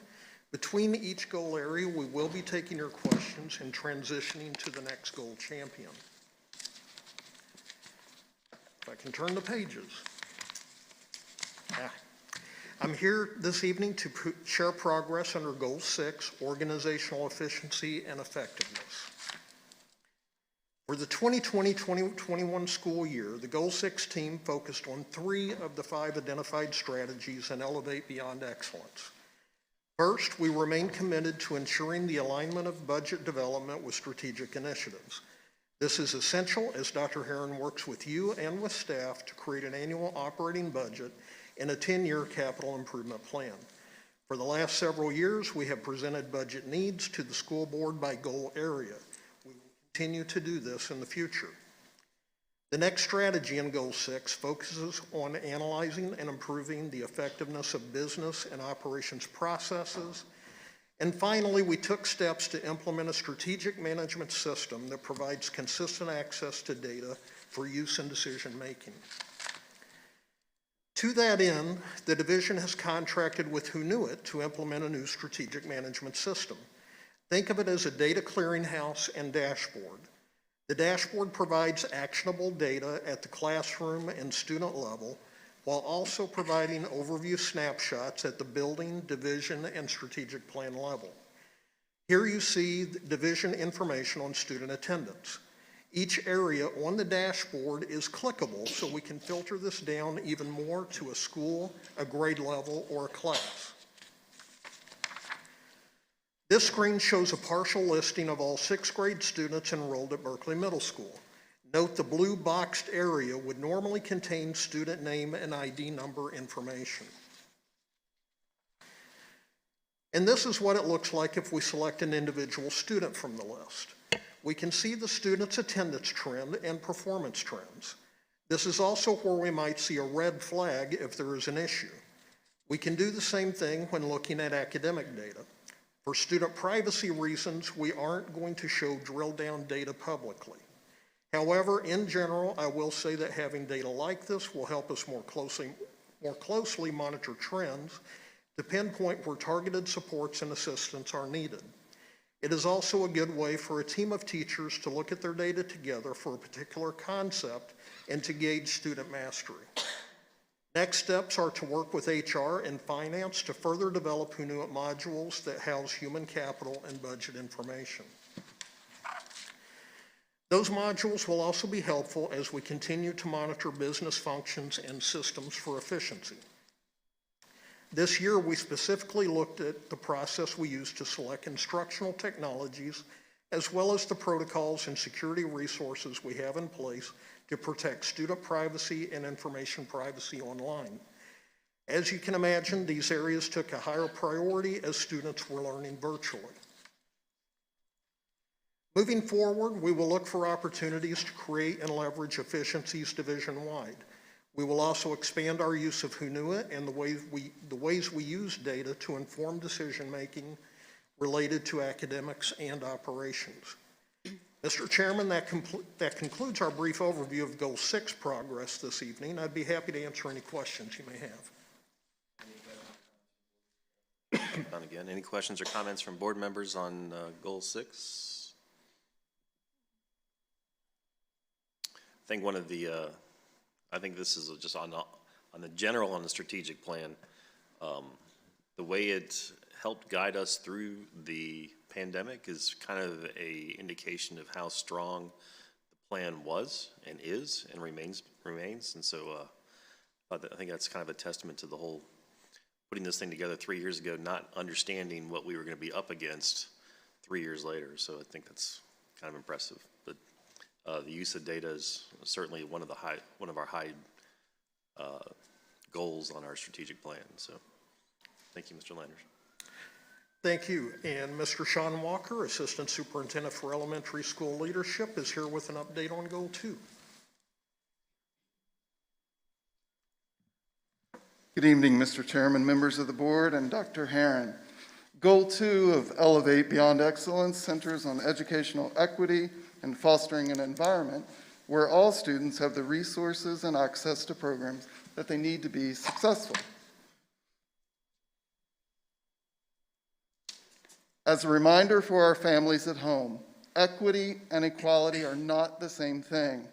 Equality means that everyone is treated the exact same way and has all the same exact resources. In this illustration, equality is shown in the picture on the left, where every child has a wooden box. Unfortunately, it's not enough to help every child see over the fence. Equity, on the other hand, is where each person has the resources that he or she needs as an individual to achieve success. So in the picture on the right, the tallest child can see over the fence without a box. The child in the middle needs 2 boxes to comfortably see over the fence, and the child on the right needs a ramp. Our job is to be aware of who needs the metaphorical boxes and ramps. To that end, equitable access to courses and academic resources have been the primary focus areas of Goal 2 work. The presentation this evening will be brief because you've received detailed information previously on some of this work. For example, at the last school board meeting, you heard about the 5-year local plan for the education of the gifted. The revamped plan aligns with the division's commitment to educational equity for all students. Revisions support a greater focus on talent development for all students, identifying eligible gifted students, ensuring that they have access to gifted learning programs and support, and providing more collaboration with the teachers and for the teachers. Last month, during the Goal 1 presentation, we noted that special education staff amended 1,794 IEPs and held meetings with all those families. That was over the summer of 2020. We wanted to make sure that those students had access to every academic opportunity and resource possible. So these IEP changes were needed to allow for revised delivery of services and to help keep special education students engaged in a remote and blended learning environment. As a reminder, those 1,794 IEPs constitute approximately 97% of all IEPs in our school division. Access to technology played a critical role this school year. As you've heard previously, the Department of Technology and our school teams worked tirelessly to ensure all students had a device. But thinking about that graphic from earlier, some students needed an extra box or ramp. So we also provided MiFi devices for families without an internet connection and tech support to families who might need help operating devices for the first time. And finally, as we shared during one of our first Forward WJCC Schools presentations, schools created virtual open houses, drive-up meet and greets, and Zoom activities to welcome new students and help them transition into the school community.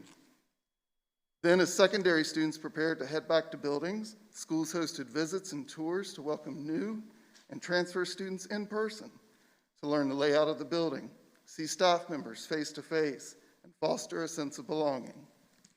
These are 4 separate and seemingly unconnected items, but when you look at them through an equity lens, they are very much connected. They are more boxes and more ramps, helping create greater equity and access to education. Perhaps one of the most significant equitable adjustments we're making in support of student learning is the change to class sizes at schools based on free and reduced lunch percentages. We all know that larger student-to-teacher ratios can be a barrier to learning, especially for struggling students. And here you see a familiar chart outlining class size ratios for the 9 elementary schools. Using an equity lens, you can see that James River Elementary will be staffed with a 19-to-1 class size ratio, grades K through 5. As part of the fiscal year 22 budget, the school board approved an equity position, which will be assigned to the Department of School Leadership, working closely with principals, special education, and English learner staff, curriculum and instruction teams, counselors, and teachers. The equity coordinator will take a deep dive into division and school data to guide work moving forward.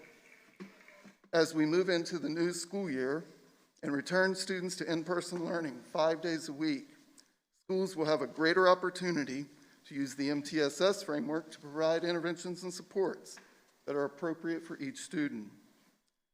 We will continue to look at the identification for rigorous coursework such as gifted and advanced placement classes.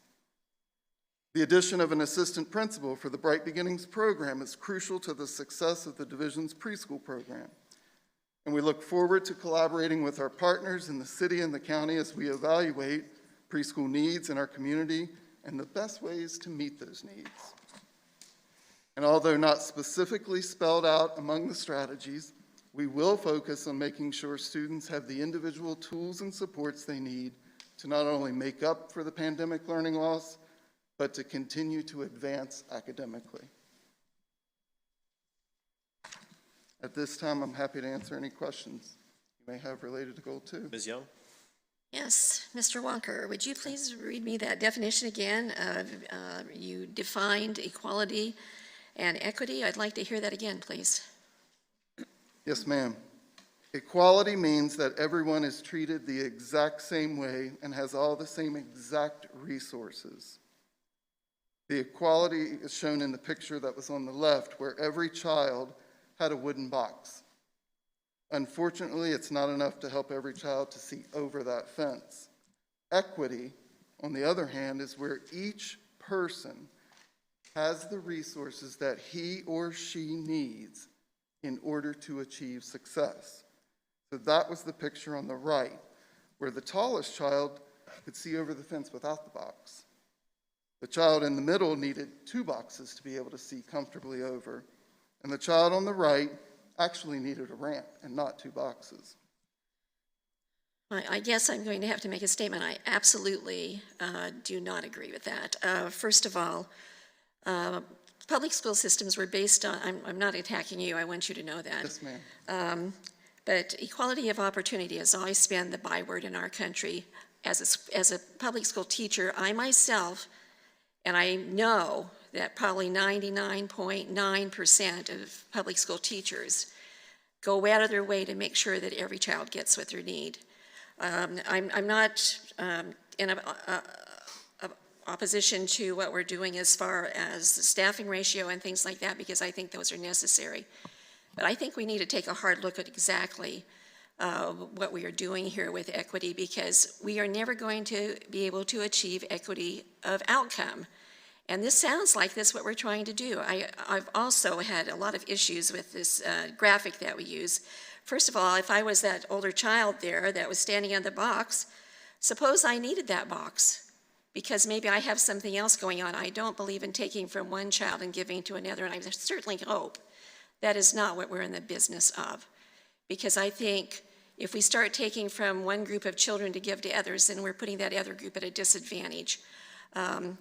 So I'm just going to say that, and I think we're making an awful lot of assumptions with the use of equity. I know this is the big hiss and byword. I've been listening to it for several years now on the school board, but I absolutely oppose the idea that equity is different than equality of opportunity. To me, if we're providing equality, your definition of equality is not mine at all, because equality of opportunity means that we give children what they need.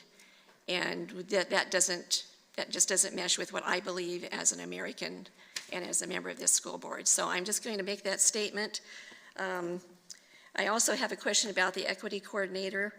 Do we have a job description for this person on file?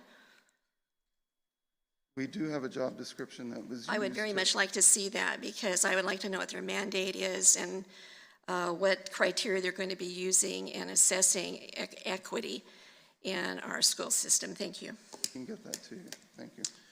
Ms. Owenby? Thank you, Mr. Chair. Thank you, Mr. Walker and Mr. Landers, for your presentation. And I didn't say it earlier, Mr. Landers, thank you for your staff and all that you do to lead us in technology and with data, and just appreciate all of that hard work. I have to respectfully disagree with my colleague, Mrs. Young. I actually love that graphic.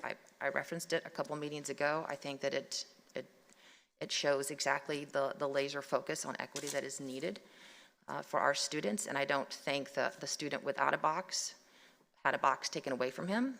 I think that student's needs were assessed by his educators, and the appropriate amount of support was provided to that student. And I appreciate our division's work with regard to equity, because moving forward, we do know that COVID learning loss is real, and I think we'll need to take a very individualized approach to meeting the needs of all of our students. But as a person with a background in special education and a bent for students with disabilities, I think probably all of our students will need an individualized education plan moving forward, because we'll need to reboot learning in a classroom 5 days a week and bring children along. And as I've said now for 5 years, the demographics in our community are changing drastically. The number of students with disabilities is increasing vastly.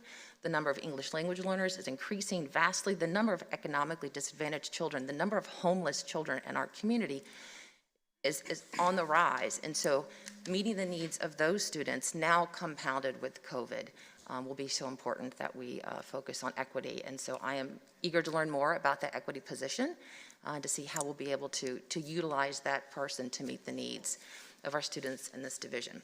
So thank you for your hard work, Mr. Walker. Thank you, Ms. Homey. Dr. Herron? Thank you, Mr. Kelly. I just want to make a comment tonight. I don't want us as a school division to get so mixed up in terminology that we lose our way. We've had a lot of comments, and I respect the views of everybody that we've heard tonight, and obviously I totally respect the views of the board. There's not a single person in this room that is not here to meet the needs of every student in our school division. So I really don't, the terminology, I don't want it to distract from our main purpose, our main mission, why we're here, because that is what we're trying to do every single day. You know, if we've got to take the word equity and call it something else, then let's do it. But let's keep focused on our vision, which is to make every child successful in WJCC schools. Don't let's bring other things into our system and distract us from our mission and our vision, because that is what's most important tonight. I'm going to stop right there. There's not a single person that doesn't love every kid in this system and want them to be successful, and that's why we're all here.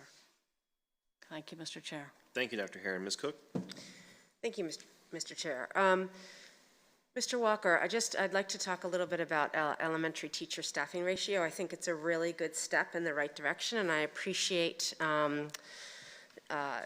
that work. But what concerns me is that if I'm in a school with 50% free and reduced lunch, and I'm in 5th grade, I could have 25 kids in my class. But if I'm in a school with 70% free and reduced lunch, and I'm in 5th grade, I could have 19 kids in my class. And the difference between 19 kids and 25 kids is probably pretty big as from the kids' perspective, and probably even bigger from the teacher's perspective.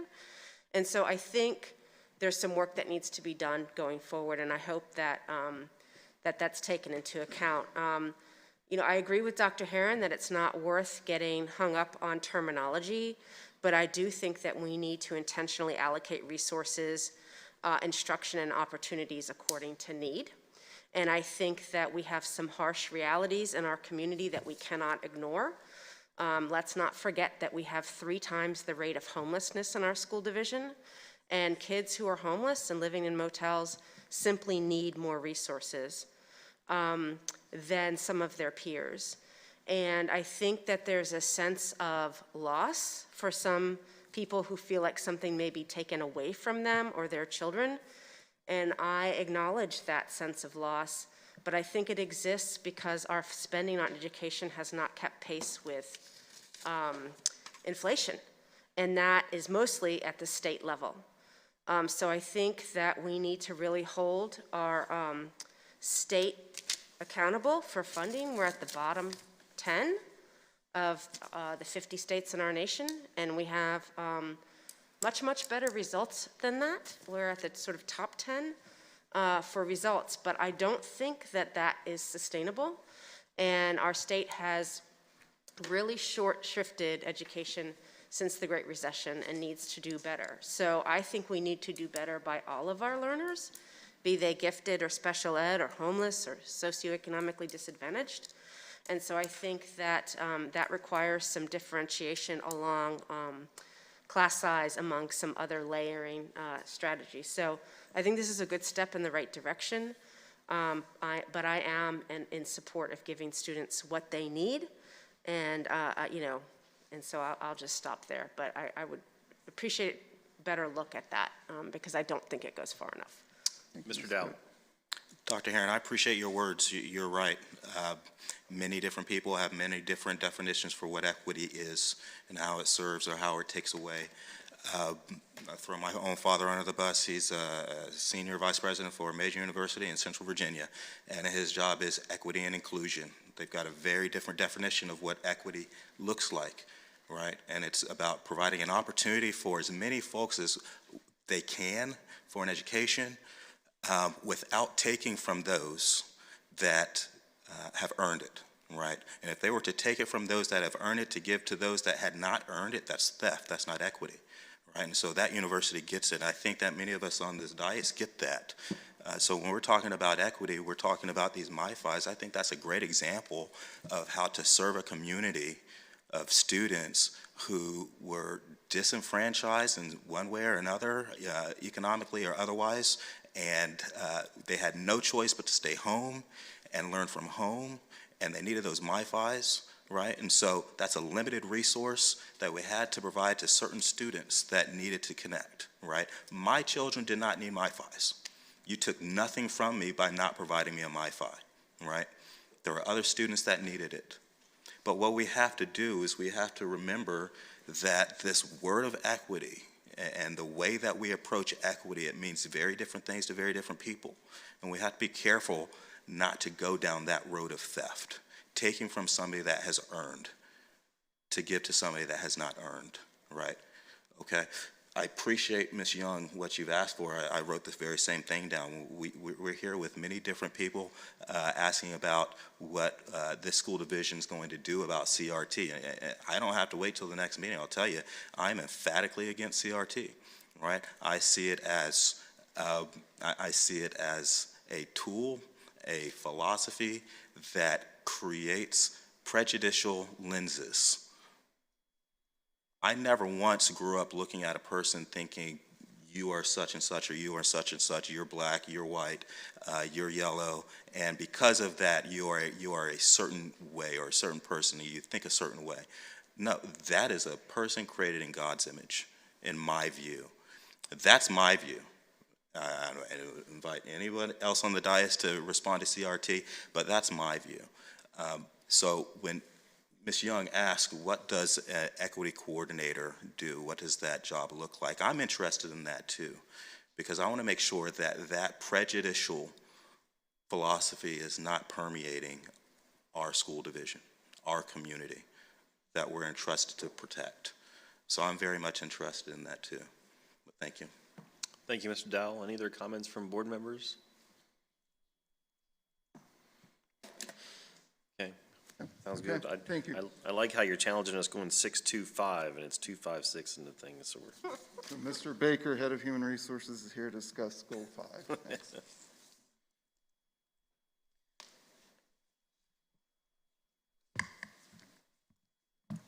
Good evening, Mr. Chairman. On behalf of the Department of Human Resources and the Goal 5 team, I am pleased here to share the progress made this year under Goal 5. This goal centers on human capital and positive culture. Throughout the year, you've received updates on recruitment efforts and employee compensation and benefits. Tonight, I want to focus on our collective work between the HR department and the communications department to foster a workplace culture where employees feel valued, well-informed, and supported professionally. Our employees are our most valuable resource, and we express this in many ways. Competitive compensation and benefits are one example. And thanks to you, we have provided staff with a $500 bonus, a mid-year pay raise of 1.5%, and a 4% pay raise going into next school year. Despite the pandemic, we shifted gears, literally, to continue to honor and serve our employees safely. The annual retirement celebration and contract delivery became drive-through events where employees were greeted and thanked for their service by school division leaders. One of our most high-profile recognition events is Teacher of the Year announcement. This year, we used social media to host virtual Teacher of the Year and Support Employee of the Year events during Teacher Appreciation Week. Our Fall Employee Appreciation Week also included social media celebrations, as well as the gift of a reusable WJCC water bottle for every employee. Every month, we recognize 3 heroes of hope. employees who are nominated for their heroic deeds, large and small. In March, we launched a monthly work-anniversary program. Employees receive an email on the first of the month of their hire date anniversary, including a special message of appreciation and discount offers for more than 15 restaurants. Throughout the pandemic, we were determined to find ways to keep employees gainfully employed. Mr. Brown, who you see here, was a security guard at Ward Hill High School, but took on other duties, serving as Matthew Whaley when the younger students returned to in-person learning. Some of our media assistants supported technology help desk, and many other employees took on new or adaptive roles this year. We're proud to say that everyone who wanted a job had a job and a paycheck during this pandemic. A big part of valuing employees is ensuring that they are well informed about school division operations. That need became critical, so much so, during the changing over this past school year. One of our first steps was to transition from a monthly newsletter that contained more feature stories to a weekly staff update that streamlined information so busy employees can quickly stay in the know. We established consistent patterns of providing employees with information in advance of major changes, such as the return to on-site work and developments in the Return to Learn plan.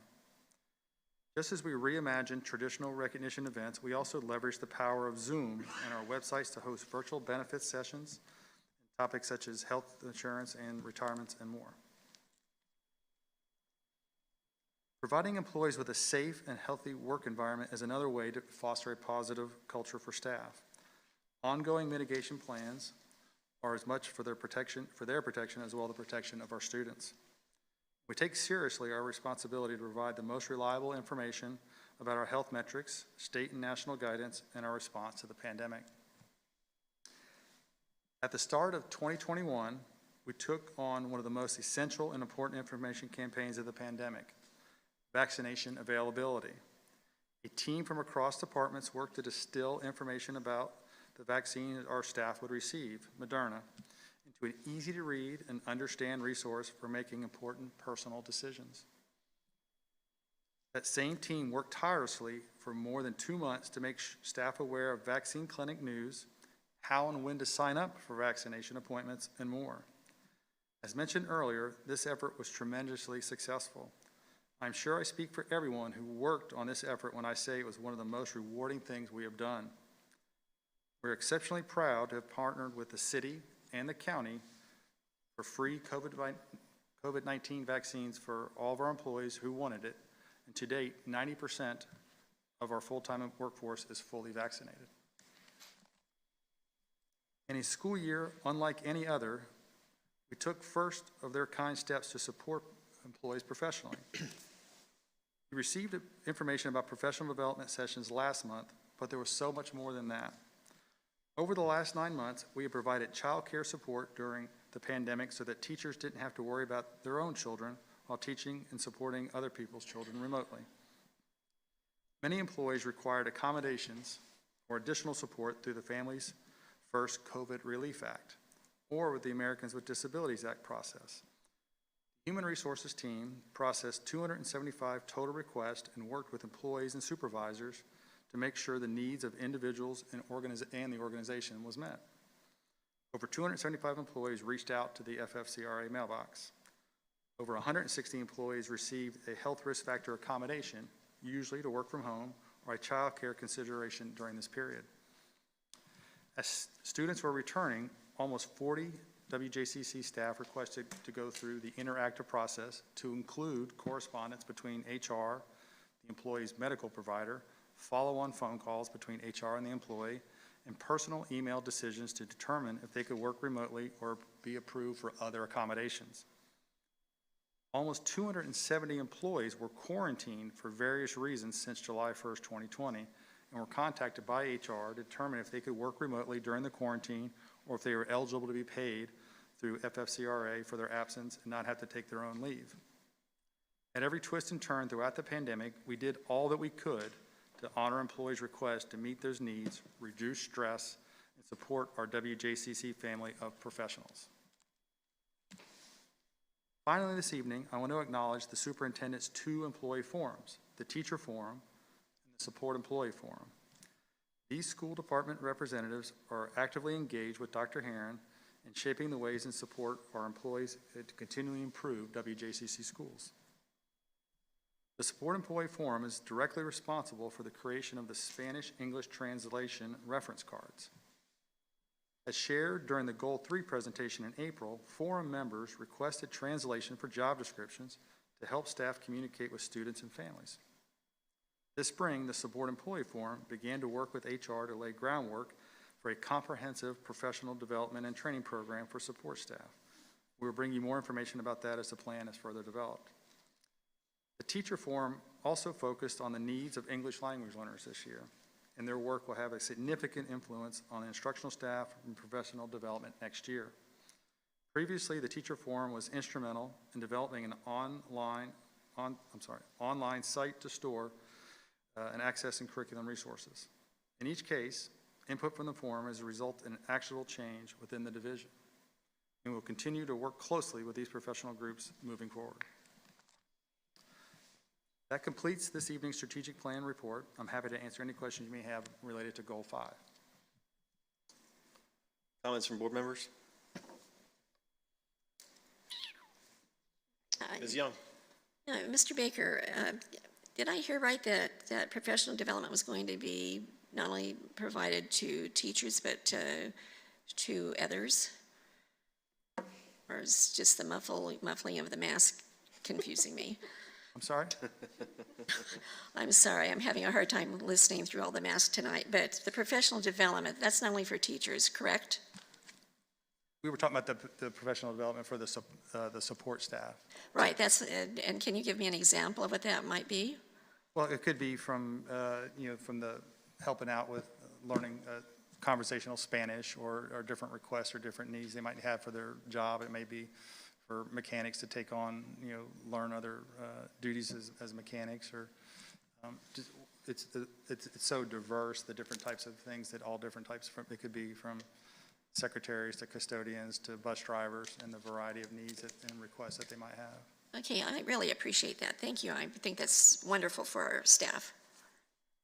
Any other comments from board members?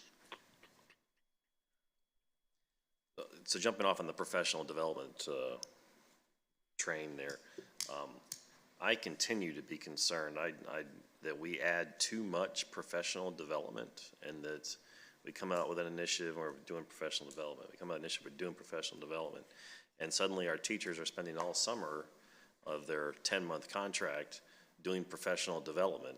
And I think that we keep adding to the burden of our teachers, and I don't think it's helpful to the profession that there was so much professional development.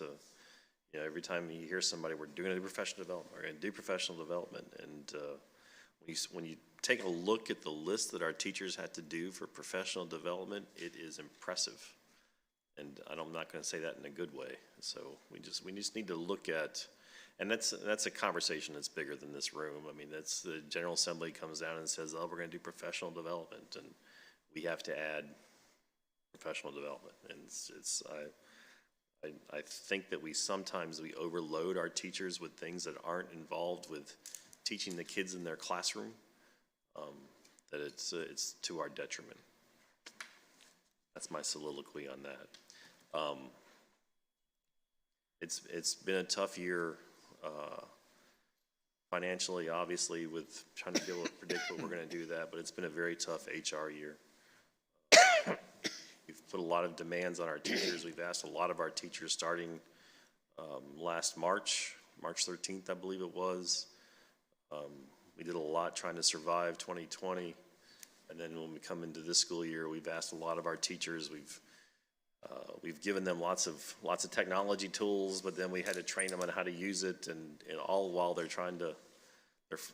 We're still building the airplane while they're flying it, and it's been a tough year for HR, for our teachers and our staff, and I appreciate your leadership there and the work that you and your team have done to guide our teachers and our staff through this what has been a crazy year, and hopefully next year will look a lot more normal, if there's any such thing as normal anymore. So anyway, I appreciate that. Thank you, sir. 10.02 Forward WJCC Schools 2021-2022. Dr. Herron? Thank you, Mr. Chair. There's no formal presentation tonight on Forward WJCC Schools. It's kept on the agenda for board discussion if needed. Thank you, sir. I can't wait till graduation on Friday. Anybody have any comments, Ms. Owenby?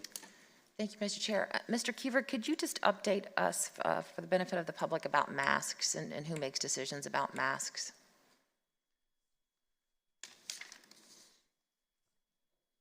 I can attempt to provide you some additional information. School divisions received updated information from VDOE by way of the governor's office on June 14th, which I think was yesterday.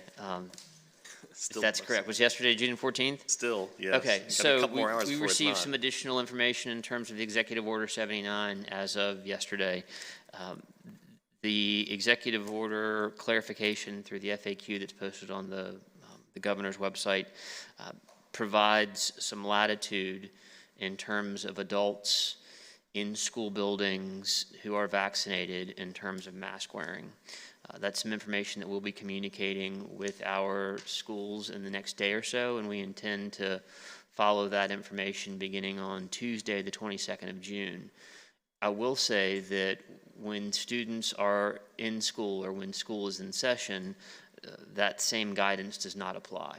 And so as of right now, our intent is for the summer school, summer learning process to look very similar to what's happening now in terms of masks. Thank you, Mr. Kiever. And Mr. Chair, I did have one question that's related to return to learn at summer school, actually, since you mentioned that, Mr. Kiever. A couple meetings ago, we saw a slide with the number of students who were already identified at the different levels, elementary, middle, and high school. And I was just wondering how close we were to filling those spots, because we were like 50% or so in those numbers of students we hope to support this summer. The marking period for the end of the school year does not quite finish until Thursday. And so I think that we have seen an increase, I believe, at the secondary level over the last week and a half or so, and I think you will continue to see that number go up. We can probably provide you with more specific details, I would say early next week, in terms of total number of seats being utilized at the secondary level. Yeah, maybe we could have that in an SBQ. That would be great. And then just one additional question with regard to that. I know that at the secondary level, was it like 200 or 400? I forgot what the number was, the targeted number. But I saw recently in communication that was released from the division, there's 16 or 17 or 29 different secondary courses that are going to be available at War Hill for our high school students for remediation. So are those courses in addition to that targeted number that you shared with us for secondary, or is that included in that original number? That's a great question, Ms. Homby. I believe it's included in that number, right? So the initial plan in terms of summer school would be to offer courses that we know students need in order to be able to earn that credit or to recapture that credit. And I believe that's probably the listing that you're referring to. Other students coming in need help, for instance, with verified credit or an SOL, so that's the additional. So that will go above and beyond that targeted number. Okay, so we are providing more support at the secondary level than that number that we saw on the chart. Is that what I'm hearing, Dr. Worley? Dr. Worley, if you have extra information, please come to the microphone. Thank you. I'm sorry, Dr. Worley. I was just saying there would be some additional secondary students coming in and out of the building that are working on recovering a verified credit as needed. That's in addition to the summer school numbers. That's great. Thank you so much. Thank you, Mr. Chair. Thank you, Ms. Owenby. Any other questions, comments? Okay, moving on, 10.03 fiscal year 21 year-end spending plan discussion. Dr. Herron. Thank you, Mr. Chair. Ms. Ewan's going to present some preliminary ideas with regard to end-of-year spending and give you an update. Some of these numbers are still very preliminary right now, but she's going to take us through a process to have a discussion. Thank you, Ms. Ewan. Thank you, Dr. Herron. Good evening again, Mr. Chair and members of the board. This evening, we will be reviewing our projected revenue and expenditures for this fiscal year to determine the projected funds that may be available for a year-end spending plan request. I do want to point out that the information presented is projected as well as preliminary and unaudited. So once the year is complete, the final amount that is available for our spending plan will likely be different than what is presented tonight. As previously shared earlier this month, our projected revenue for this fiscal year is currently estimated to be $147,832,700. Our state revenue is based on the most recent information shared by the Virginia Department of Education in March 2021, as well as our March average daily membership, or ADM, of 10,730. Our federal and other local funds is based on revenue received to date and anticipated receipts through the remainder of this month. All of this information is still just estimates and could change. As we discussed at our last meeting, the majority of our increased revenue is from education sales tax and the fact that we originally budgeted for a 40% decline on the projected amounts provided by DOE in December 2019. This chart shows the various state estimates that we've been provided throughout the fiscal year. The original estimate from December 2019 is what our fiscal year 21 budget was based on. Once the pandemic hit in March 2020 and everyone was asked to remain at home, there was a lot of uncertainty about how revenues would be affected. In August 2020, the state provided the first revision to their sales tax estimate, and you can see at that time it was $12.7 million. Then in December 2020, the state projection increased to $13.6 million, until finally in March 2021, the state projection is $14.5 million, which is what our amended budget is based on. Information for June payments became available this week, which will bring our total to $13.8 million. Sales tax collections are 2 months behind, so the funds we receive in June are actually for sales in April. We still have 2 more months of revenue to recognize for this fiscal year. It is likely that sales tax revenue will come in higher than our amended budget amount of $14.5 million. Here you will see our expenditure status as of yesterday, June 14th. Our year-to-date expenditures amount to approximately $118.5 million, and we currently have outstanding encumbrances of $5.3 million. Our projected payroll expenditures for June and our summer payrolls for teachers and other 10 and 11-month employees in July and August are estimated to be $13.7 million. Expenditures approved by the board this evening for year-end bonuses and technology total $2.8 million, bringing our total projected expenditures for the year to $140.4 million. When you compare our projected revenue to our projected expenditures and factor in the amount of funds that we are expected to return to the localities to support next year's CIP, the amount available for a spending plan request amounts to approximately $6.7 million. I want to stress that school administration has been purposefully cautious in our spending this year because of the uncertainty of the pandemic. The late addition of $7 million, while helpful in meeting division needs, came too late for strategic expenditures of the entire $7 million for this school year. Therefore, for your consideration this evening to include in an end-of-year spending plan request are the following items. First, 10 school buses to continue maintaining our bus replacement plan. We are currently up to date as of the end of this fiscal year with our smoothing plan of replacing 10 per year, but it is important to continue maintaining the plan.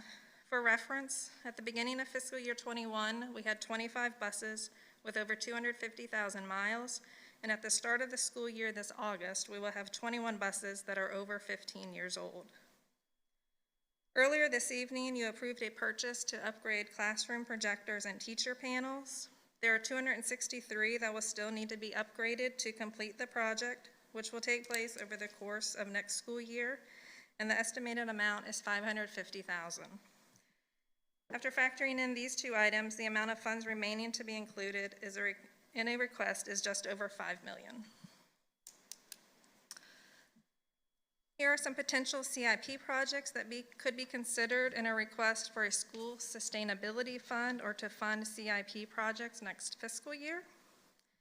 Design funds for elementary or preschool space, which is estimated at $3 million. A request to move the design and construction of the Jamestown cafeteria expansion back to fiscal years 22 and 23. It's currently in the plan in 23 and 24. A request to move the construction funding for the Lafayette capacity expansion back to fiscal year 23. It is currently in fiscal year 24 in the approved plan. Design funding has been approved for fiscal year 22. And just again as a reminder, the information presented is projected, preliminary and unaudited, and will likely change once we close out the fiscal year. We welcome your input on these potential year-end spending plan items and would be happy to answer any questions you may have. Ms. Young? I just have a question about the school sustainability fund. Is this a proposal to the Board of Supervisors that is coming forth? Or do we already have this? It doesn't currently exist. I believe the City of Williamsburg has set up a fund that where any remaining monies in the school division that go back to the city go into sustainability fund. It does not currently exist at the county. And so one consideration is to ask the county to consider using the funds that we'll be giving back to them from this extra sales tax to benefit our future CIP plan and to actually forward in particular the use of, to get some elementary space. I really hope they will do that because I think that's a great, to have money already at our disposal for these projects would be wonderful. So I hope the Board of Supervisors will work on that. Thank you. Mr. Dow. Thank you, Mr. Chair. My one question is really just kind of for my own understanding. I know that we're required to have a balanced budget. I think I understand that next year state sales tax will not be passed through, that it's going to come directly to our division. Is that correct? Yes, it's going to come directly to us. It won't pass through the localities. Right. So if we find ourselves in this, in a situation like this where we've got a surplus next year or in years to come, from my own understanding, where does that surplus money go back to? Does it go back to the state? Does it go to county partners? It goes back to our funding partners. Okay. Even though it wasn't passed through them? Correct. We aren't allowed to carry over funds at the end of the year, so if we have any funds left over, the assumption is that we spend all of our state money, so the funds left are considered the local funds. Gotcha. Okay, thank you. Ms. Cook. Thank you, Mr. Chair. Following up on what Mr. Dow said, because this money will now be coming directly to us, I don't anticipate we'll ever be in this position again. So I'm kind of viewing this as a one-time thing. So before I ask my question about that, I'd like to step back and ask about process. Today, this is on information discussion. When will it migrate to a proposed agenda item and then an action item?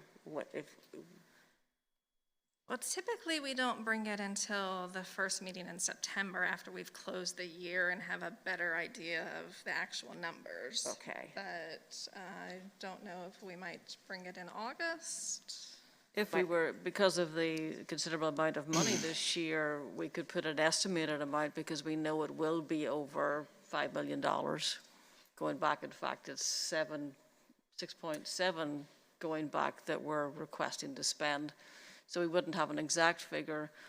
One of the reasons for maybe thinking about it ahead of time is to have the Board of Supervisors consider possibly setting up a sustainability fund.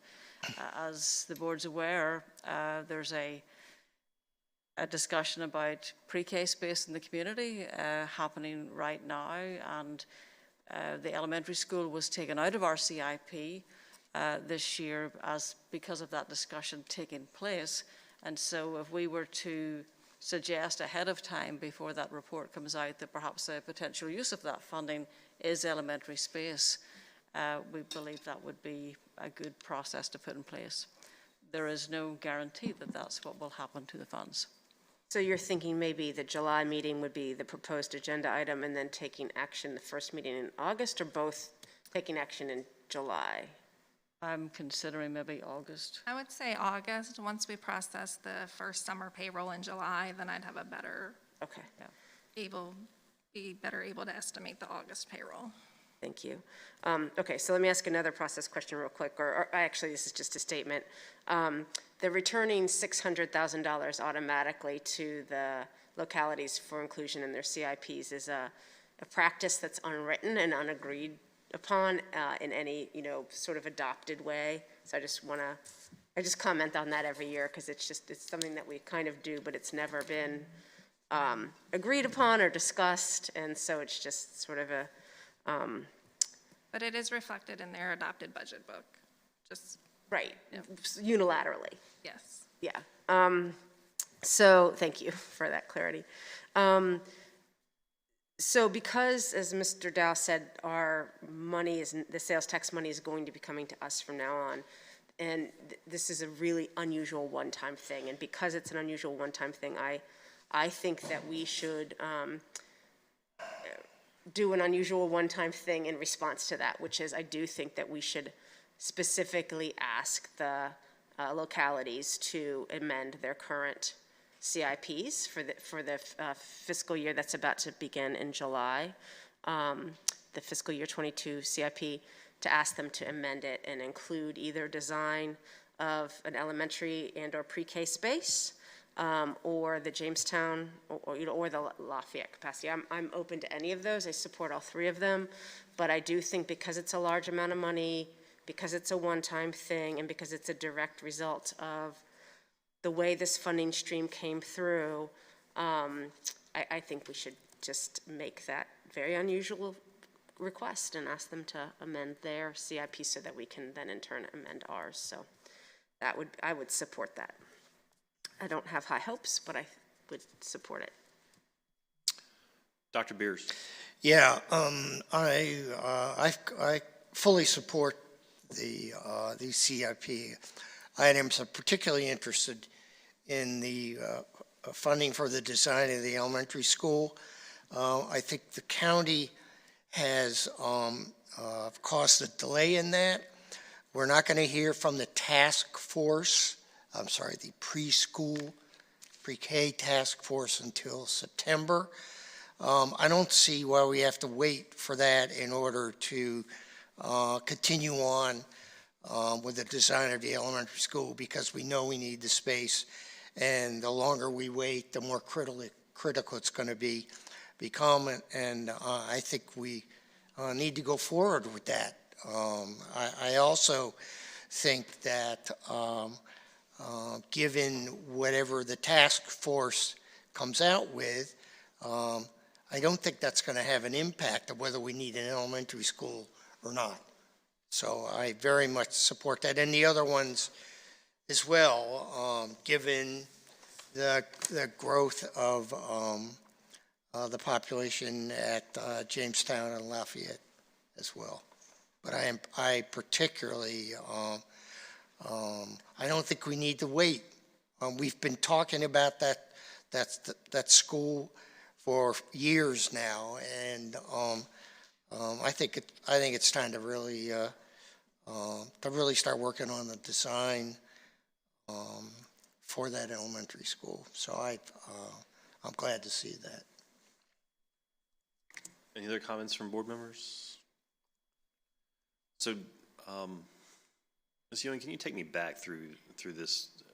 Go back 2 slides. I don't know if you have who controls that. So there we go. So we have remaining funds, $5 million and $5 million.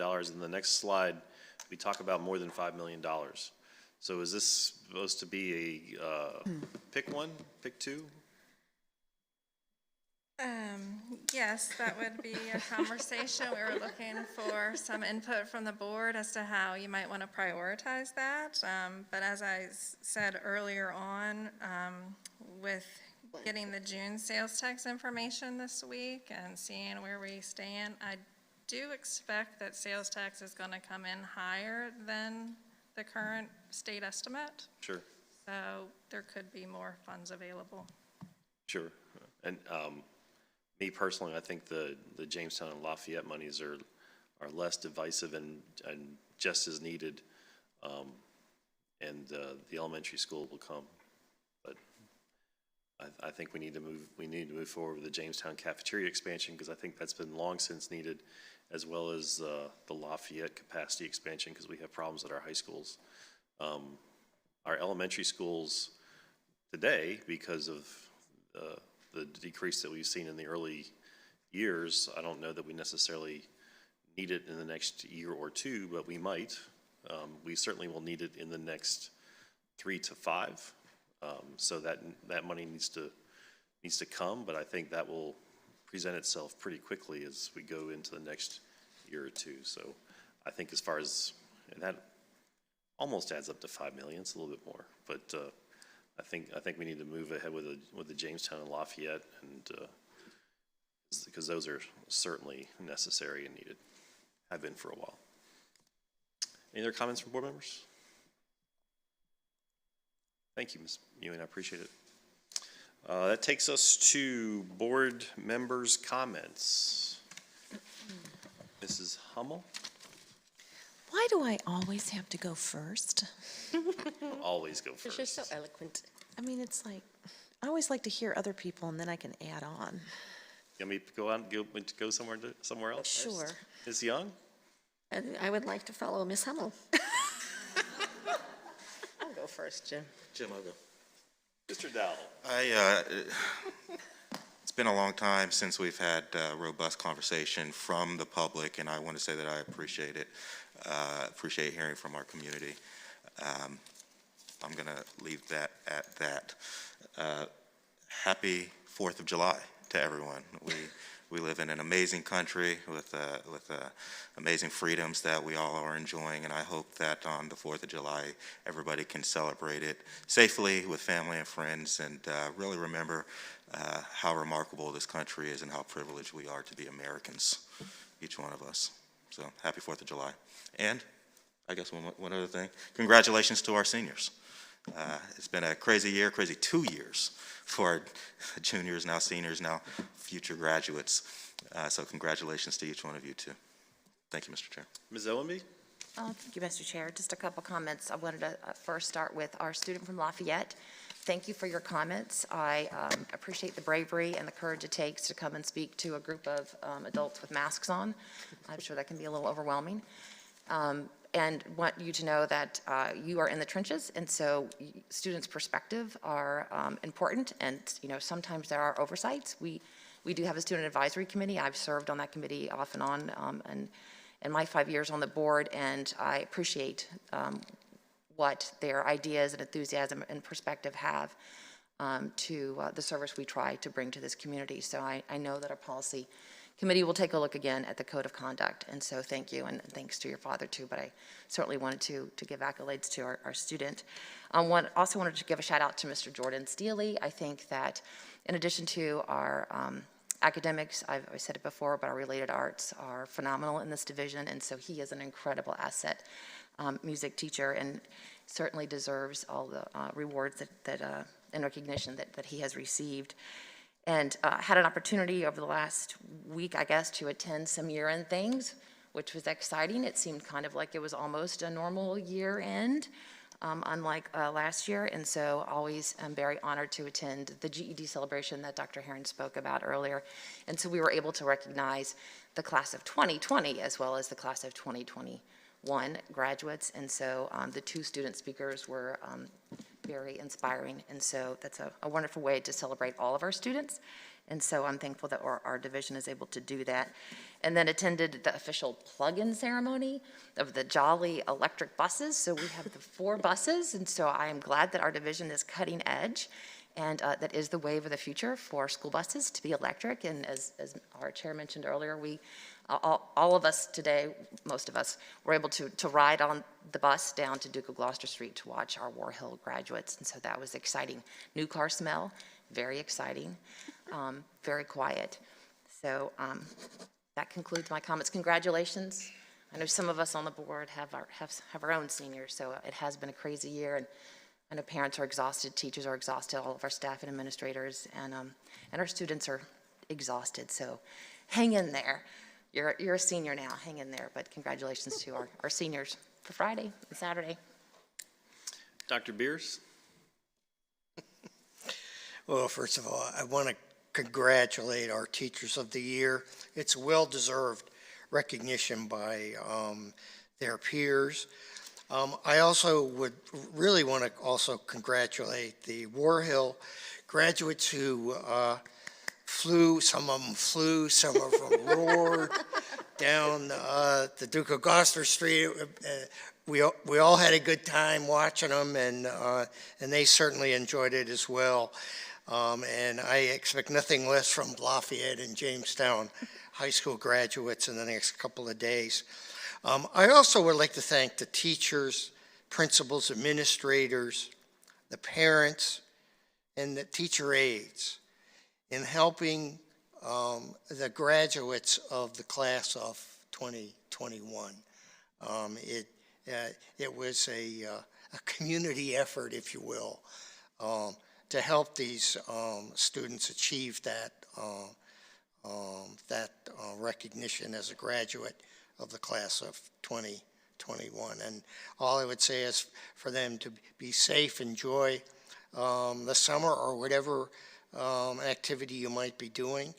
And last but not least, finally, operations. I gotta say a few things about operation. I was so impressed by those electric buses.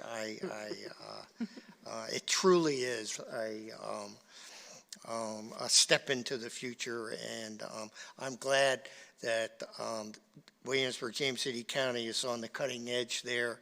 And I especially appreciated the wonderful air-conditioned areas where they work on those buses. And I'd like to thank the rest of the board for supporting that and having that go through, because it was, I know it was very much appreciated by the people out there, and I certainly appreciate it as well, being there. And I really have nothing else to say except to enjoy the summer, and let's get ready for the big kickoff in the fall when we go back to school. Mrs. Hummel? Okay, I'm ready now. Okay, good. I just want to say congratulations to all the students and the staff and the teachers for just like making it through this year, knowing that next year is going to be so much better for everyone. And I also want to really thank my fellow school board members. This has been a very tough year to be an administrator, to be a school board member. As some of our speakers who came here tonight, there are people that have vastly different opinions about different policies, different directions. Anyway, I appreciate all of the different, I guess, opinions of this board and how, regardless of our different opinions, we all approach it in a very respectful way with each other, and that we respect our superintendent. I really appreciate Dr. Herron's remarks tonight about the fact that all of us have the best interests of our children in this community. We are not Loudoun County. We are not Fairfax County. We are WJCC. We will do what WJCC thinks is best for the children in this community. And that's it. That's the end of my comment. Thank you, Ms. Hummel. Ms. Young? Okay, well, first of all, I wanted to congratulate Jordan Stella, is that how you say his name? For being, congratulations for being a candidate for the Music Education Award. He's a young man, so to have that award so early is really wonderful. I also wanted to say, I'm glad that we can disagree. I do agree. I respect every person on this board. And I don't want to get hung up on definitions, because I do think that we need to be in the business of educating children and giving them what they need, and I think that's what we're doing. I just get a little concerned about some of the things, but I also wanted, several of the members of our community, I wanted to thank all of the people who came and spoke tonight. I feel their genuine concern, and I find it somewhat unfortunate that in 2021 we're still talking about race. It really makes me very worried and sad. And I'm very concerned about this critical race theory that has come to the forefront, especially we see in the northern part of our state. It's a theory, and theories are not proven. When they become proven, then they become fact. But this is a theory. It's somebody's conjecture or idea of what they perceive. They're trying to explain something in our society. And unfortunately, in my opinion, that it's very cynical that we look at everything through the lens of race. I've heard it addressed white bread. That's kind of ridiculous. White milk. I mean, it's to the extreme. It's not appropriate. And anything that uses the lens of race is racist, period. And there's no place in WJC schools for racism to be used as the focus of educating our children. I know there's one of the things that I am very concerned about, people with differing ideas in our schools. Somebody brought up the idea of bullying. I would like us to teach our children to be respectful of other people's ideas, because as you go through life, you're going to meet people with differing ideas, as evidenced here tonight. That doesn't mean you shouldn't listen, and you shouldn't do your own research. For pity's sakes, do your own research. As I said, I'm amazed and really saddened that we are regressing to ways that divide us as Americans. One of the greatest things about our country is that we are free, and we're free to do that. It bothers me that we're dividing Americans in as many ways as possible: black versus white, poor versus rich, men versus women, vaccinated against unvaccinated, and the list could go on forever. And I actually see that being played out in the media, and I see it on the streets here in our own country. I'm from Portland, Oregon. I'm an Oregonian.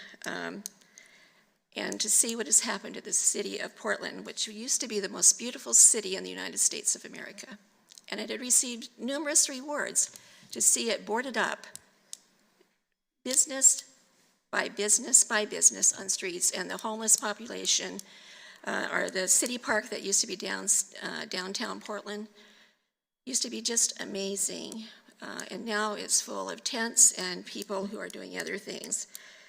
We're seeing the very worst of it in action in our own cities and on the streets of our country. It reminds me of another country that happened in 1930.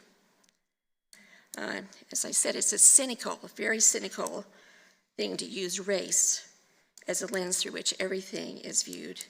It is a racist, evil, and un-American, totally un-American idea, and has no place in our schools or in our society.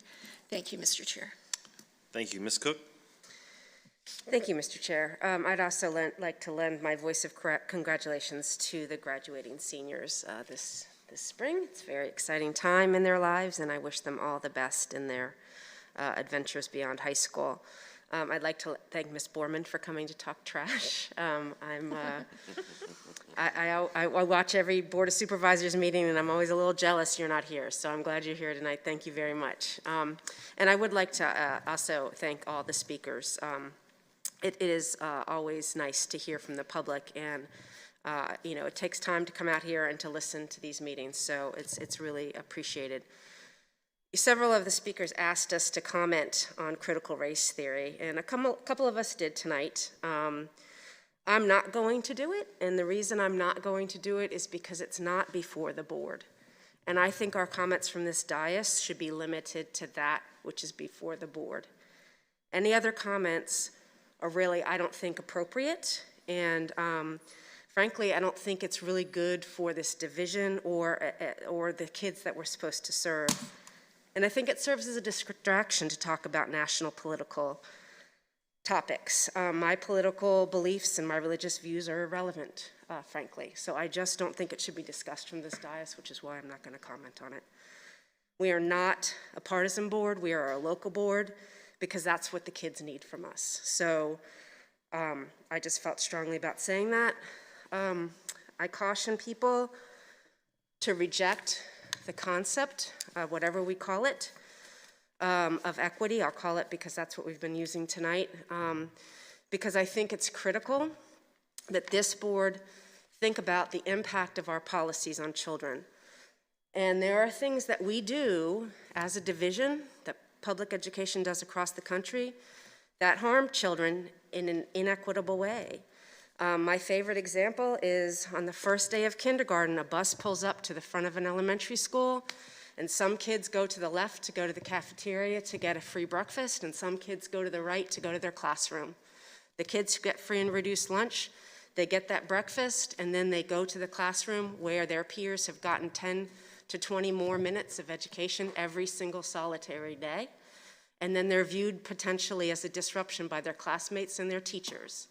Every day when we separate and segregate children based on anything, whether it's their free and reduced lunch status or any other aspect of their lives, we potentially harm them. And I think we need to look at that.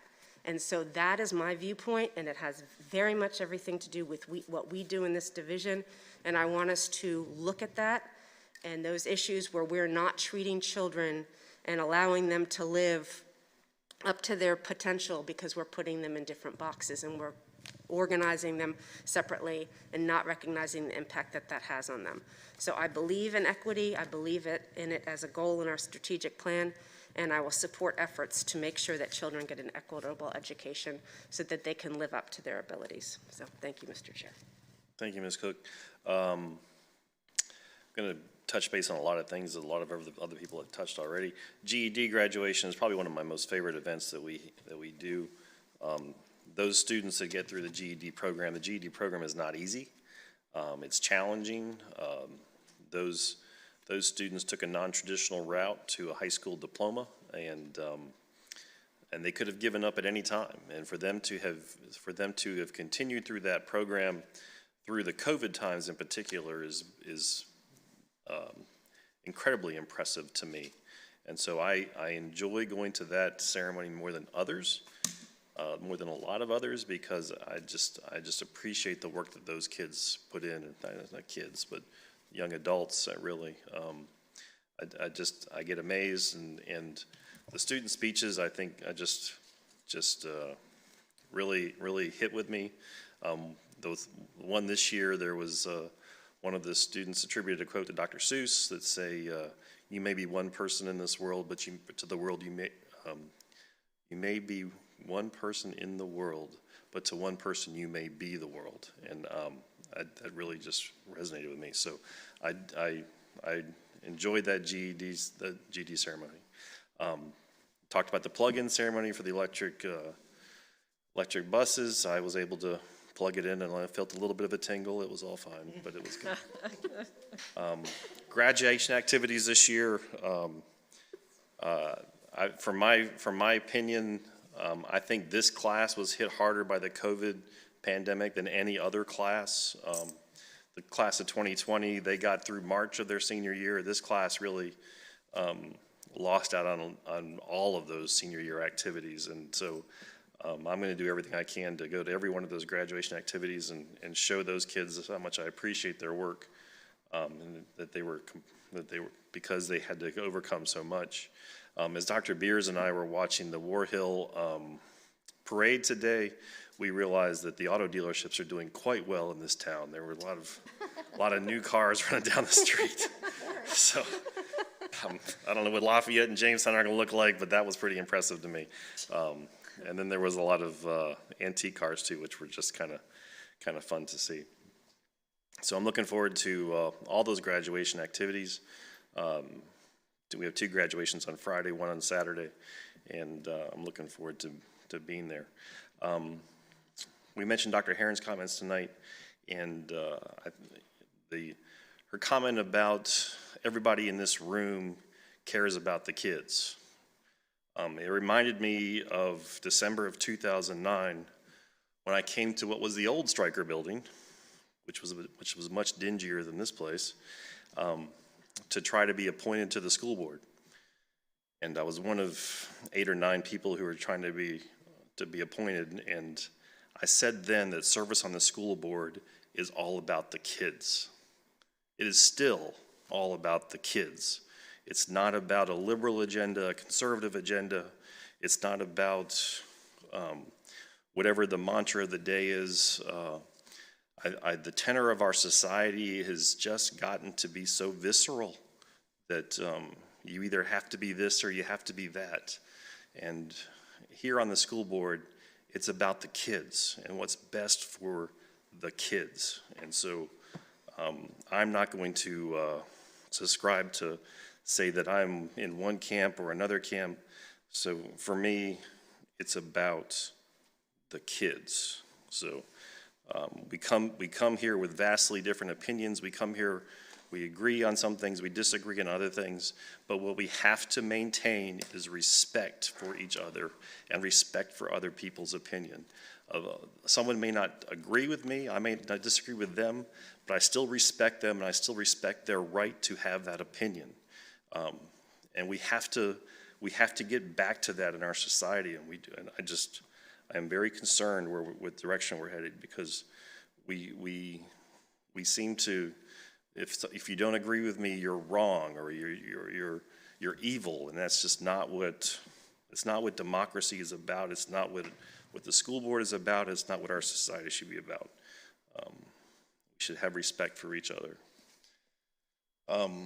And so with that, tonight I called a recess when Mrs. Patton was speaking. She has sent us an email in the meantime, and I appreciate her words, and thank her for her comments in her email, and appreciate her the words that she said, and said that she would. Anyway, that's another story. So anyway, Mrs. Patton, thank you for your email. Upcoming events: Duke of Gloucester Street Parade for Lafayette High School tomorrow at 5:30 on Duke of Gloucester Street. Jamestown High School is on June 17th. Duke of Gloucester Street Parade also on Duke of Gloucester Street. Lafayette High School graduation is June 18th at 9 o'clock at the stadium. War Hill High School graduates at 3 o'clock at the stadium. There will be no thunderstorms or heat wave at that time. Jamestown High School graduates on Saturday, June 19th at 9 o'clock, also at the stadium. Upcoming meetings: July 13th at 6 o'clock, we have closed session at room 300 in the annex. Followed at 6:30 by the work session and action items, also at the annex. On August 3rd, we have a closed session at 6 o'clock in the annex, and the work session and the action item follows at 6:30, also in the annex. And before it becomes tomorrow, Dr. Keever, I am going to adjourn. Thank you for coming.